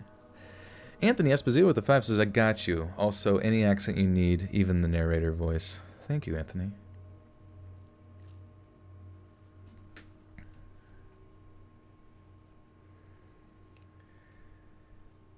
The person waiting on the other side of the threshold set upon the elderly man with a 6-inch kitchen knife, stabbing him 29 times in an attack that ended with Alan lying lifeless in a pool of blood in his own apartment. Other residents of the apartment block heard a commotion coming from the apartment and were quick to get in touch with the police to inform them that something terrible was going on. Officers arrived to find Alan Williamson dead in his apartment, with a trail of blood leading from Alan's home all the way to another apartment in the same complex. They followed the blood and knocked on the other apartment where the blood trail ended, only to find that the door was unlocked. They entered and found 37-year-old Melissa Young in a state of frenzy, covered in blood. The officers asked Melissa if she had just stabbed the man in the apartment across from her, to which they were amazed to find her reply in the affirmative, stating that the power it gave me was amazing. She was promptly arrested, then taken over to a nearby police station for questioning. During her interview, not only did Melissa admit to killing Alan, but she essentially blamed him for provoking the attack, saying that she was enraged that he had professed to not liking a Christmas present that she had bought for him. She went on to explaining that she had managed to get hold of a pair of sneakers that she believed Alan would like, but that he found the colors on the sneakers to be objectionable. Melissa had tried to explain that the colors were unisex, but that Alan had insisted that he didn't like them, and that Melissa herself should keep the sneakers. The rejection simmered in her for days, until apparently boiling over on December 25th, when she called on his apartment and murdered him. A subsequent toxicology report revealed that in the immediate aftermath of her arrest, Melissa had traced elements of 4 different illegal drugs in her system, as well as having a blood alcohol count.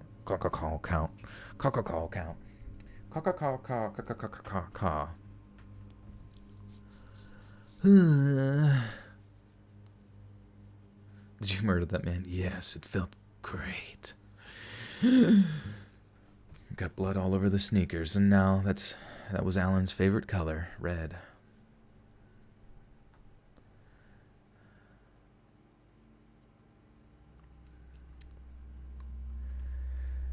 A subsequent... let me just say... Can I just say the words, please, mouth?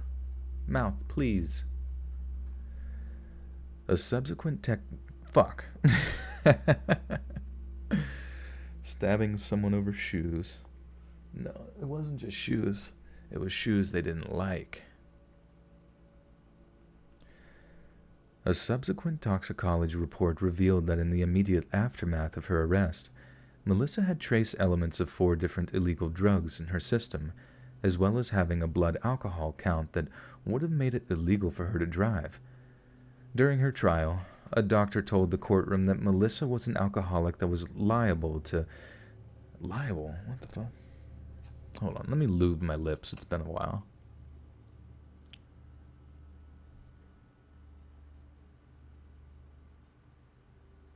Have I ever seen Supernatural? I have not. People in here seem to really like it, though.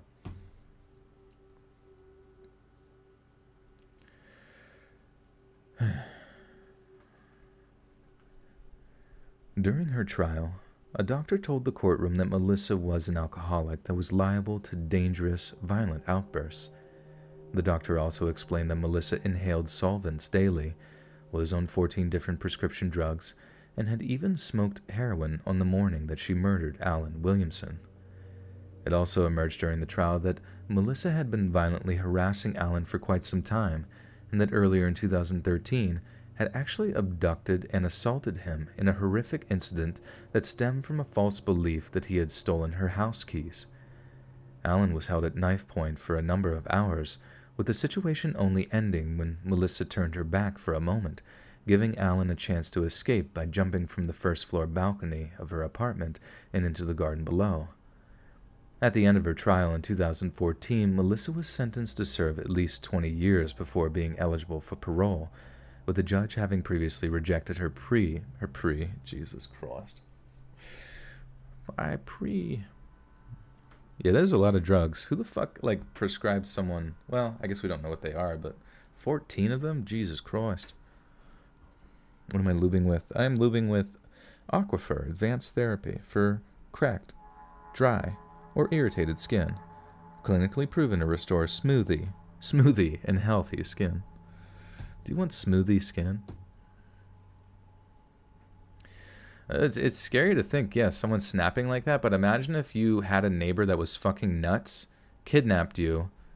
I mean, I guess we're going to learn a little bit more here as to what transpired from that initial kidnapping, but this old motherfucker literally had to jump out her window to get away, and nothing came of it. And then she bought him sneakers, like, here's a present for you, even though I kidnapped you. Hope you don't mind them. Or, they're not quite my colour. You fucking piece of shit! I'll fucking kill you! Oh no, what's all this about? What's all this about? Alright, I'm preparing for all the United Kingdom people to kill me for saying that. At the end of her... fuck, dude. Oh my god. At the end of her trial in 2014, Melissa was sentenced to serve at least 20 years before being eligible for parole, with the judge having previously rejected her plea for a reduced sentence. The court heard that Melissa had a fixation with the Catholic Church, writing letters to the Pope and Cardinal Keith O'Brien, and attending a central Edinburgh church. She also had a tattoo of the Virgin Mary on one arm and one of the devil on the other. Claimed at the trial that the Archangel Saint Michael had taken over her body and used her as an instrument of God to punish the unclean demon. While passing this sentence, the judge told Melissa, having murdered him, you set about trying to persuade health professionals that you were suffering from diminished responsibility. While it's true that you have a severe personality disorder, it's clear it played no part in what happened that night. You show no remorse. In fact, you told the court that you were indifferent to his death. In June 2014, while being held before trial at the women's prison, court in Vale... Fuck, sorry, that confused me. Threw me off there. Not a fan of them shoes. Self-defense. Honestly, if someone doesn't accept the Jordans that you get them, it's self-defense at that point. JK.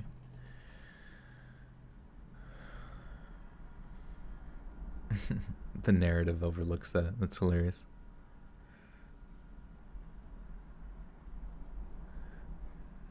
Very, very handsome. Alright, let's go.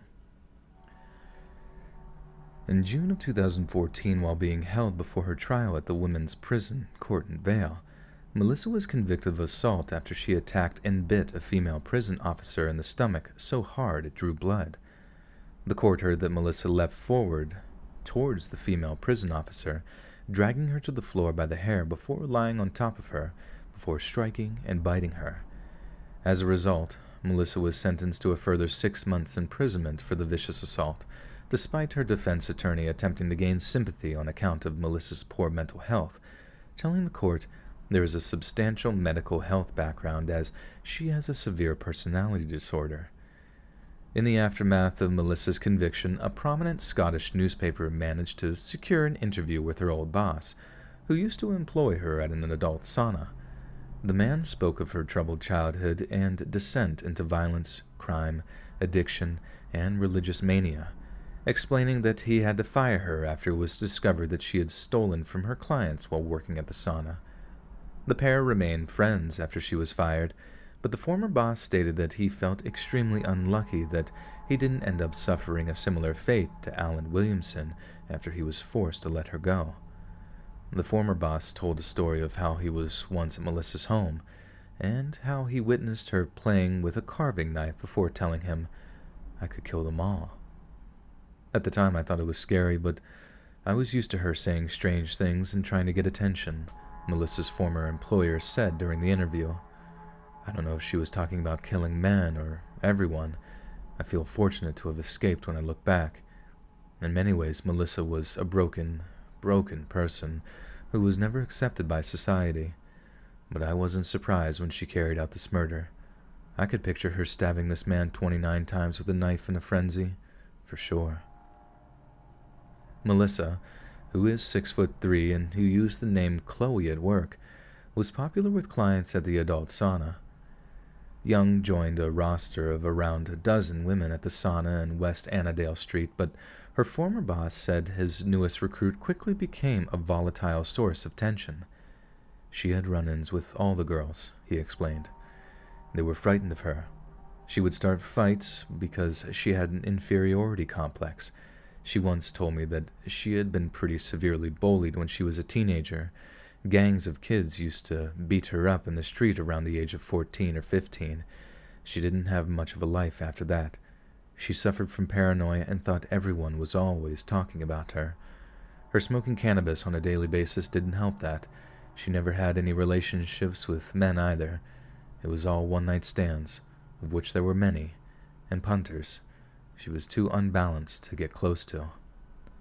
A heavy drinker since her teens, Melissa was unable to mask her addiction to alcohol and drugs while at the sauna. Her former employer said he once found a bottle of vodka that Melissa had stashed in the toilet cistern. Cistern? Also, what's a punter? They mentioned about punters, and I was like, what the fuck's a punter?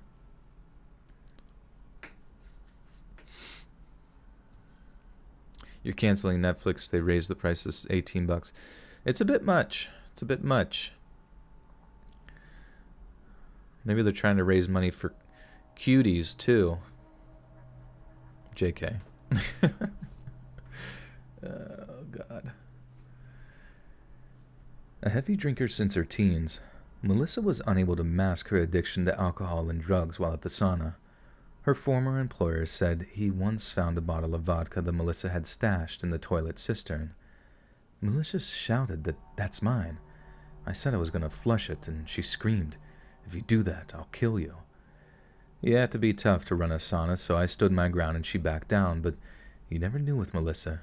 She was like a tiger and could lash out at any moment. Coworkers also saw Melissa's anger boil over when her former employer took his girls to see the Lady Boys of Bangkok at the Edinburgh Festival. It was going to be a great night out, but soon all devil broke loose when Melissa ended up in a fight with a massive butch lesbian. The other sauna girls also claimed that Young would steal their possessions and strongly suspected that she would sell them to pay for drugs. After 9 turbulent months at the sauna, Young had an explosive row with her boss. I'd spent 13,000... Fuck.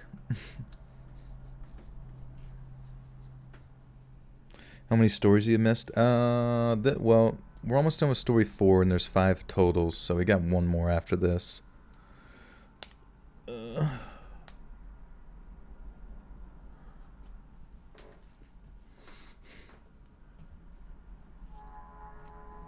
Marlon, welcome, first time.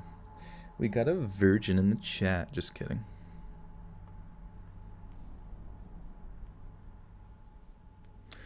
After 9 turbulent months at the sauna, Young had an explosive row with her boss.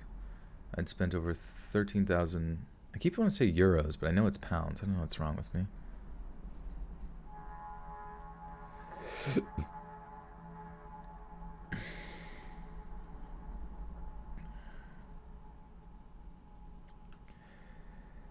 After 9 turbulent months at the sauna, Young had an explosive row with her boss. I'd spent 13,000 pounds on a facelift, and Melissa was very jealous, he said. She had almost no breasts and wanted me to lend her 3,000 pounds for a boob job. I refused and said she should save her money instead of drinking it. Then I found out that she had started turning tricks at her flat. I was angry because she was trying to steal our customers. After everything that had happened, I sacked her. Melissa was evicted from her apartment after a client knocked on the wrong door and her neighbors called the police. Her former employer says he witnessed her descent into greater depravity over the years. He claims she boasted of taking groups of drunken men, as many as 13 at a time, to the back of a nightclub to have their way with her. She was also a serial shoplifter who had clothes worth thousands of pounds bought in her flat when she was arrested. The interview with her former employer painted a picture of a highly disturbed person who exacerbated their poor mental health with the habitual use of hard drugs and alcohol, someone that was so disconnected with any sense of human decency that they'd murder a person over a Christmas present. Maybe this Christmas, we should all be a little bit more grateful for the gifts we receive.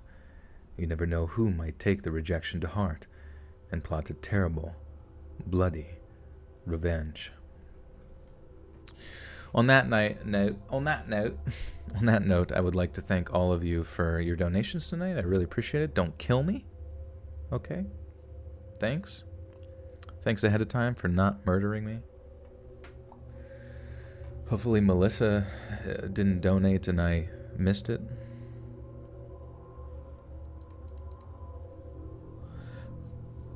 Ugh. Oh, fuck. It's not explosive row, it's explosive rayo. What the fuck's a rayo? It was spelled like row, so I thought it was just like some Scottish, like, saying or something. Explosive barbell row for rowing? This is like an argument.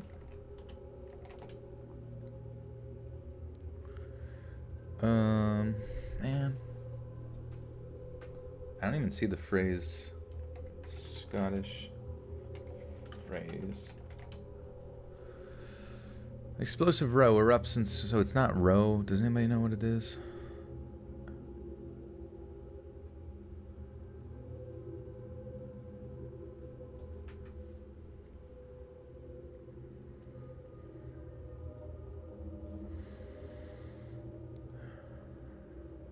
Row? Explosive row? Sorry, I can't write the phonetics. Row? Is it a row? I don't know. I don't think anybody would care, and that was pretty far back. I don't even know where... Row. How far back was it? Well, I guess it's only like one paragraph. I don't know the... Like, I can't follow your phonetics. R-A-O. Like, I don't really understand what it's trying to say. Row? Oh, okay. Row. Oh. Let's see. Row. In a row. Death Row Records. Is it Death Row Records? Row. Row. Oh, row. Like an argue. Nice, they actually specified it. Alright, well thank you for letting me know. It's only a paragraph back, so I guess I will go back and adjust. After 9 turbulent months at the sauna, Young had an explosive row with her boss. I'd spent 13,000 pounds on a facelift and Melissa was very jealous, he said. She had almost no breasts and wanted me to lend her 3,000 for a boob job. I refused and she said that... Fuck.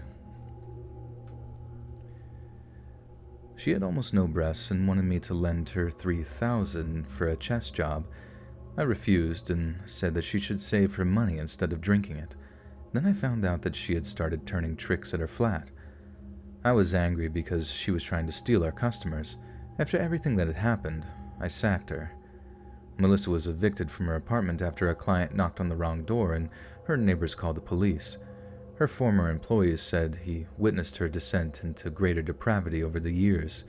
He claimed she boasted of... Yikes. He claimed she boasted of taking... fuck.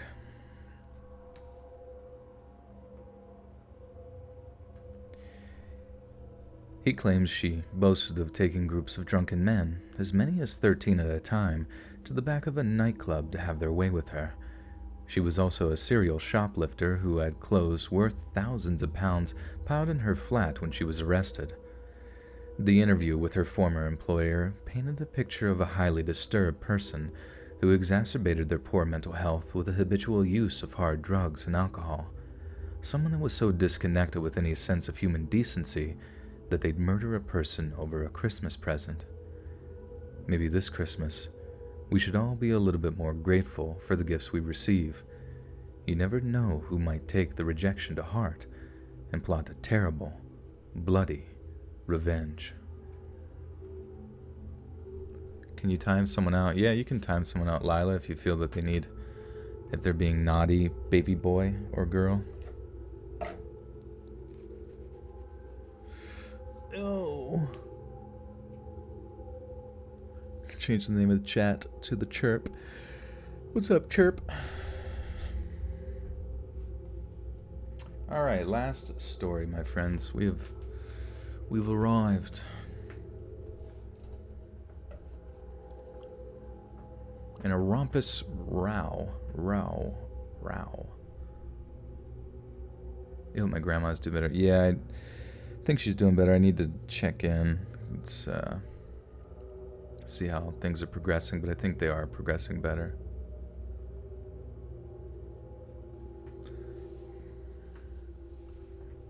Where am I from? Pennsylvania. For Dayton, Ohio, Christmas time of 1992 would become synonymous with a group whose name would haunt the city for many years to come, the Downtown Posse. What began as an itch for easy cash somehow morphed into some of the most bloodthirsty killing sprees in Ohio's history. And the one who did it got little more than a couple of dollars, some jewelry, and a pair of gym shoes.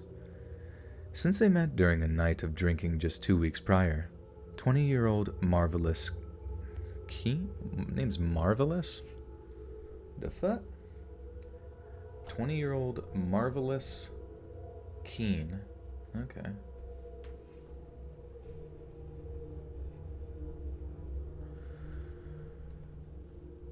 Since they met during a night of drinking just 2 weeks prior, 20-year-old Marvelous Keen and his 16-year-old girlfriend, Laura, Jesus Christ.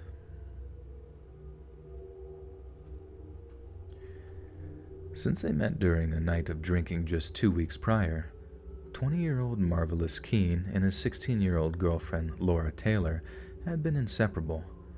Their whirlwind romance had been intense, but it has also been expensive. Laura had recently been kicked out of her parents' house after an intense argument stemming from her poor behavior. She had no job, and had quickly fart. You're going to Dallas, you hope it's nice there. Well, good luck, JFK. I hope. Make sure you keep your rooftop up on your convertible. It might rain. Bullets. Did you ever wonder why they killed JFK? Did you ever find that funny, like in school? how like you learn that JFK was assassinated, but nobody ever asks like why he was assassinated? I feel like nobody ever fucking talks about it. You know, it's like there's a bunch of like random bullshit in history that people just like know immediately on like the conventional sense. But like that one thing, the only superficial knowledge you're taught in school is that he was killed, but never like why he was killed. I don't remember them teaching us why he was killed in school. You just kind of like accepted it, like, yup, that was the guy that got shot in the head, and they're going to show the video every day to scar children. She had no job, and had quickly become financially dependent on Marvelous, who had burned through what little cash she had been keeping her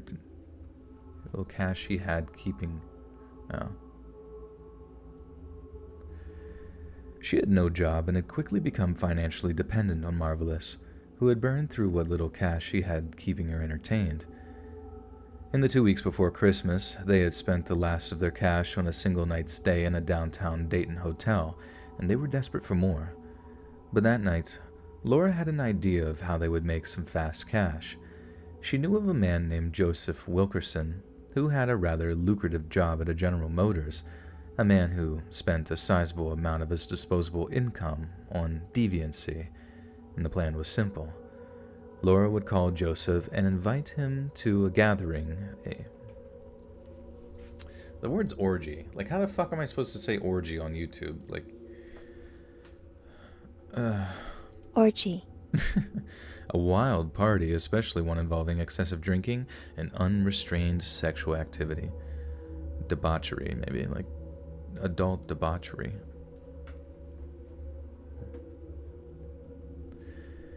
The plan was simple. Laura would call Joseph and invite him to an adult party that involved debauchery and revelry in exchange for a sizable amount of cash. Once they knew he had the cash on hand, they would get into his home with the help of a fellow member of the downtown posse, Heather Matthews, and rob him. But the raid turned into something far more horrific than a simple smash and grab. On Christmas Eve, once Marvelous, Heather, and Laura had forced their way into Joseph's home at 3321 Prescott Avenue, they tied him to his bed with an electrical cord, torturing him until he gave up the cash. But once the money was secured, Marvelous used a .32 caliber Derringer. Group poking. Holy shit, lol. That's funny. Fry, I need more memes, dude. Sounds like a Christmas party. At the Bras house.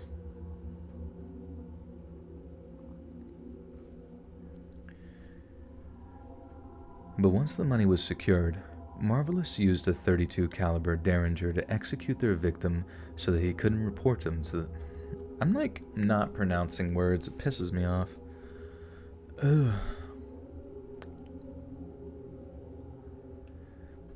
But once the money was secured, Marvelous used the .32 caliber Derringer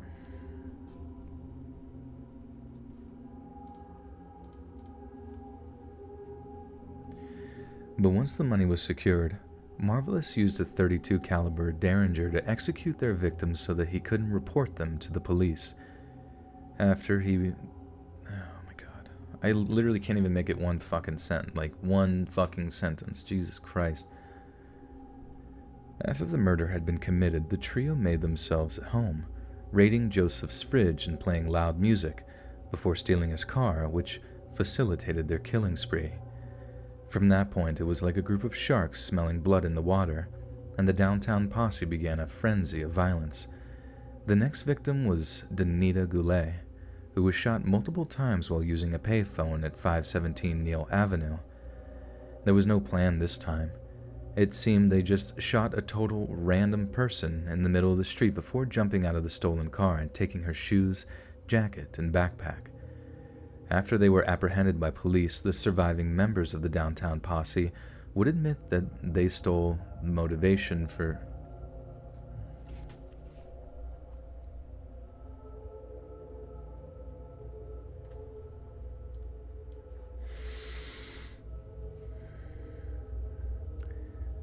After they were apprehended by police, the surviving members of the downtown posse would admit that the sole motivation for Danita's cold-blooded murder was to steal her brand new Fila sneakers. The third victim that night was a man named Jeffrey Wright, who was shot 4 times while standing outside of 157. Sorry. I'm fucked up in my brain. Not actually, though. I just, can't fucking... I get caught in words and they, trip over them. The whole... imagine, this, a whole paragraph is just made up of, briar bushes, and I'm, wading through them trying to find, Easter eggs or some shit. And every once in a while, my foot gets caught and I just trip into a big pile of dog shit.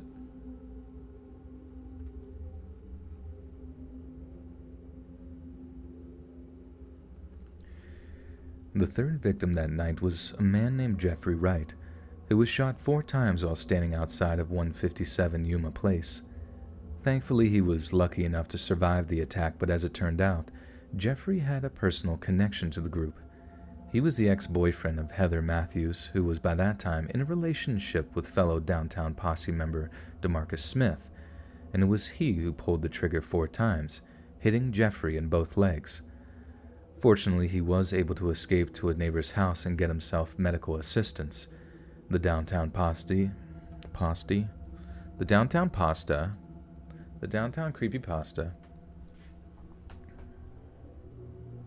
they go brrrr. Drunk Joel. I wish, man. I don't really like getting drunk, though. It makes me feel like poopity doopity. The Downtown Posse then rested for the night, but planned on resuming their killing spree the very next day. As the sun sat. The sun sat? I give up, bro. What the fuck? Just kidding. Thank you for your kind words, Sarah. Sarah, I thought you were going to bed. Or are you different, Sarah?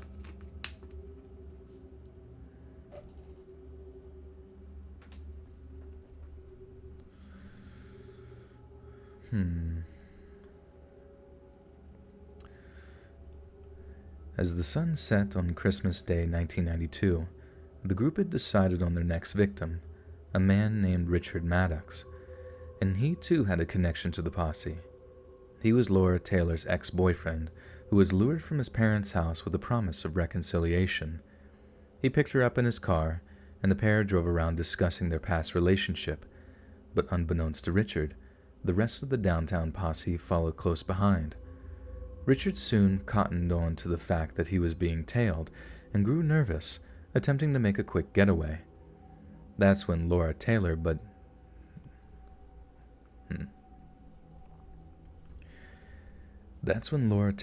the Derringer pistol to his head and pulled the trigger, killing him instantly. Then as the car was about to crash, Laura threw herself out of the moving vehicle and was picked up by her fellow gang members. The following day, Sarah Abraham was working at the family-owned... Sorry, I just spit everywhere for some reason. Cussing a lot. The following day, Sarah Abraham was working at the family-owned Shortstop Mini-Mart on West 5th Street when the Downtown Posse entered the store. Once again, Laura Taylor seemed to be leading the group in selecting their victims, scouting ahead and entering the store first to ensure that they would not be overwhelmed or outnumbered. She was followed by DeMarcus and Marvelous, who shot Sarah in the face before wounding a customer who was picking up groceries. Sarah would survive for 5 days in the hospital before eventually succumbing to complications stemming from her grievous wounds. Immediately following the Shortstop shooting, the posse made their way to Salem Avenue, where they found a woman airing up her tires at a gas station. As soon as the woman saw them approaching with guns drawn, she fled. But it wasn't this that saved her life. It later came to light that Laura Taylor had demanded that Marvelous Keene shoot her as she ran, but he hesitated, and the woman was able to make her escape. It's a highly disturbing detail that the youngest and seemingly most innocent of the 4 was evidently the most bloodthirsty. The posse then stole the woman's black Dodge Shadow, the same car that was pulled over in a traffic stop that led to their arrest. In the aftermath of them being apprehended, the group told the police where to find 2 more bodies, those of Wendy Cottrell and Marvin Washington. Their bodies were at the city-owned gravel dump located on 1654 Richley Drive. These... This is fucking nuts, dude. Like, who's just gonna just randomly go on a killing spree? Fuck it, dude. We've already killed enough. Let's just keep doing it. These two... Oh my god. Fucking shit. These two were members of the posse that Laura Taylor ordered the execution of because she believed they knew too much and would break under police pressure. They told the two soon-to-be victims that they all just wanted to party to get them in the car. They told the two soon-to-be victims that they all just wanted to party to get them in the car. A short while later, Marvelous pulled the car over into the gravel pit and ordered Wendy and Marvin to get out. Then he and DeMarcus shot them both in cold blood.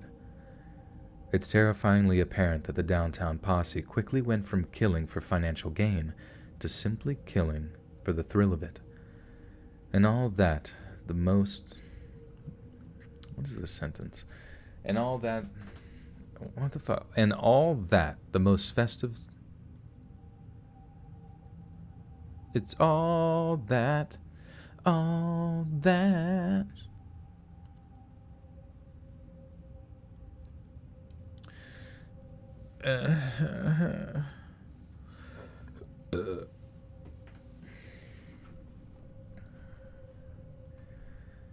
And all of that during the most festive time of year, when the families of the victims would have been extra devastated to learn that their loved ones... And all of that during the most festive time of year, when the families of the victims would have been extra devastated to learn of their loved one's demise, given that Christmas is such a family-oriented holiday. Perhaps the only solace we can take in a case like this is to learn that Marvelous Keene was executed for his part in the murders, and that the families of the victims managed to get some measure of revenge. Yeah, that's fucking crazy, dude. Shit's crazy, bro. Like, how the fuck? I don't even know. I don't even know what goes through people's mind where they just, like, wake up and they're like, time to kill. Time to fucking kill everyone. I'm bored today. Let's do IRL Grand Theft Auto.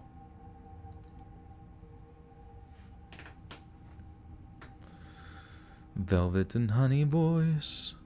Velvet and honey voice. Made of honey, made of Velveeta. What if I had a Velveeta voice? It's like cheese pouring out of my nose and mouth. Alright, let's read this outro. Let's sket it. Let's spaghetti it. Hey friends, thanks for listening. Click that notification bell to be alerted of all future narrations. If you got a story, be sure to submit them to my subreddit, Let's Read Official, and give and receive feedback from the community and maybe even hear your story featured on the next video. And join my Discord to interact with me and other listeners directly. And if you want to support me even more, grab early access to all future narrations for just $1 a month on Patreon, and maybe even pick up some Let's Read merch on Spreadshirt. And check out the Let's Read podcast, where you can hear all these stories in long compilation form and save huge on data, located anywhere you listen to podcasts. Links in the bio. Thanks so much, friends. And remember, Sims don't kill over shoes on OnlyFans. What the fuck? I'm confused by that statement. I just saw that one there. I was just reading. I was like, well, I'll just read it.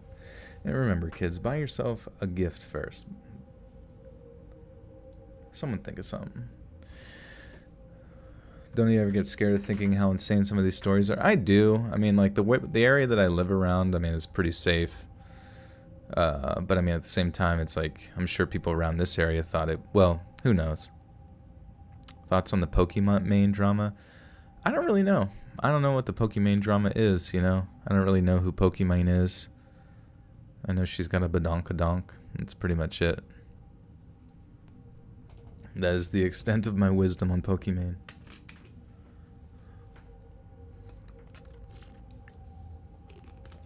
E-Girls Ruin My Life. Is that a movie? You'll have to fill me in on the drama.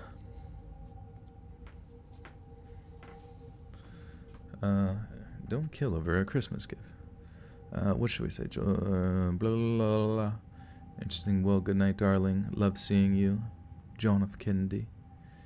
Later, Buttersuckle. Wait. The shop's shut. I'm drunk. I'm gonna go. I can feel it. What? I just need somebody to tell me what to say. And remember, drink eggnog to put out butt fires. There we go. I'm gonna say it. Kid Santa may not be the only one coming into your house. And remember, kids, Santa may not be the only one coming into your house this Friday.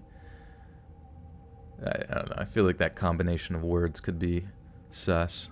And remember, dead man tell no tales. She is streamer Joel. Come up one. Now I know who fucking Pokimane is, bro. I just don't know what the drama is. Like, tell me what the drama. Give me the tea, girl. Give me the tea. But I really don't give a shit about people's drama. It's so boring. Like, the drama shit on YouTube is so boring to me. Because most of it's not even exciting. It's just a bunch of, like, idiots being idiots. It's like, whatever, man. And remember, watch out for the stairs. Remember, Dr. Sins loves watching you. I don't do that one. Thanks so much, friends.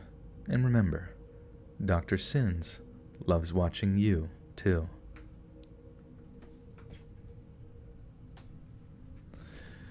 Alright, we have done it. We have made it to the end, guys. Thank you so much for another good stream. I feel like I was on some shit tonight because I could not fandangle my words together. I think I did better during my drunk stream.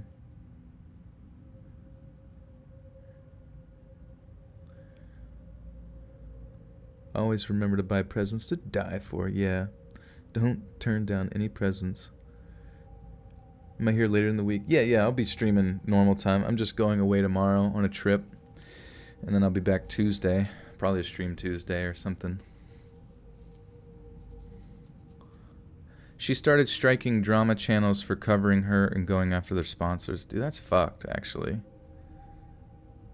Going after their sponsors? What the fuck? How does she have that much power? I mean, I guess you can copyright strike. I've heard of, like, I remember, like, PewDiePie did a video of, like, what her name, like, Alita or whatever the fuck, the chick who's, like, Cat. Did you ever see that video that, I forget what her name is, like, Alita or something, and, like, her cat, like, just out of nowhere comes up and takes, like, a huge chunky bite out of her fucking arm. It's just, like right on it, and it's just this huge chunk of fat, just, like, Ralph. I'm like, that's a good cat.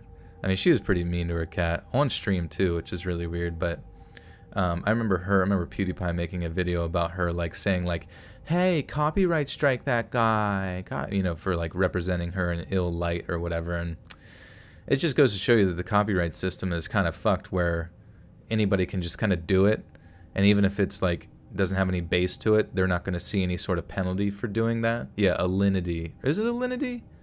I don't know if it was Alinity. I feel like it was another one. I don't fucking know. I can't keep up with all these Ethodias. But it's just fucked, you know? Like literally using the vulnerable aspects of the system to fuck somebody, and then, like, going after their sponsors is especially messed up. Now, granted, these drama channels are kind of like just like fucking, what do you call them? Parasites. Is the word I'm looking for. Anyways, where all they do is just try to, like, drum up issues in the community in general. I mean, you like, if you imagine, like, if you could consider them like the media, you know, the media is there to tell us the truth about stuff, but it's like they specifically are like the media on fucking crack, you know, where they're just, like, trying to drum up the most drama possible to drum up views and advertising revenue. So maybe to a degree they deserve to get their fucking sponsors taken from them because they suck wiener, you know what I mean? But at the same time, it's just, it seems like there's no, both sides are kind of in the wrong here from the very beginning. Perhaps, I don't really give a shit, honestly. These guys are idiots, and you just let the idiots duke it out. I'll just sit over here and read my scary stories. Sounds good to me. And I have all you beautiful people. They go after sponsors because they all have the same sponsors, like NordVPN and such. Yeah, it seems like a lot of people share different sponsors. Like, if it's not NordVPN, it's, you know, some, like, Dollar Shave Club, or, like, you know, like a wallet, some wallet thing or whatever. Why do I sound so normal in my videos but crazy in live? Just because I'm reading, you know. You're not gonna like experience my personality and stories as much because, you know, I read. And that's all I do. I'm a robot when I cancel culture. Let's read. Don't you do it. Don't you dare. You can't cancel me if I cancel you first. That's probably what goes through her head. If I cancel them, they can't cancel me. It just creates like a terrible, like, toxic back and forth. It's like a literal war. But I'm thankful, you know. Gotta avoid that shit. It's fucking stupid. Don't listen to Brob. He is a lying piece of shit. All right, guys. Well, thank you for being here. And oh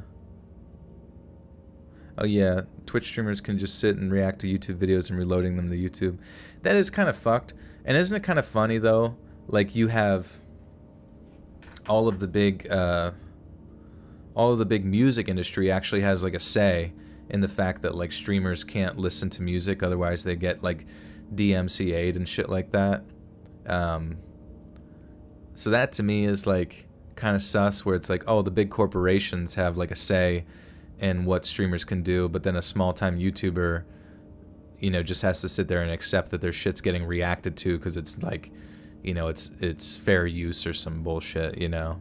It's just easy content for those guys who just need content 24/7. But I don't know, for anybody who reacts to my stuff, I don't even get upset about it anymore because it's like that's free promotion for me. And I don't, even though my channel is, you know, almost 700,000 subscribers, it's like I can really pretty much use all the subscribers I can fucking get, you know, at this point. And I'm not like some big corp, S-corp. Alright, anyways, love you dudes. Thank you so much for another awesome stream. This will be up first on Patreon, probably tonight because I gotta get to work quick. And I'm going to be leaving in the morning. And then it'll be out on YouTube tomorrow at 7 p.m. Eastern Standard Time. So keep an eye out for that. If you don't get the notifications like you would like, be sure to set them to all on the bell on YouTube. But also follow on the Discord. That's in the link below. Follow my social media. That's down below as well. Pretty much anything you could want is there. Patreon's only $1 a month or $10 a year. So it's super cheap as well if you want to get early access to the audio cleaned up MP3 downloads that you can take anywhere and play on your Microsoft Zune or whatever you have. It's up to you. But thank you guys. Safe holidays out there. It's going to be a good one this year, I know. Because Santa is coming to everyone's house to bring them the vaccine. No, I'm sorry. All right. Anyways, join the Discord. We'll chat there. Love you. Take care. Be good. Goodbye. Goodbye. Goodbye. Goodbye. Goodbye.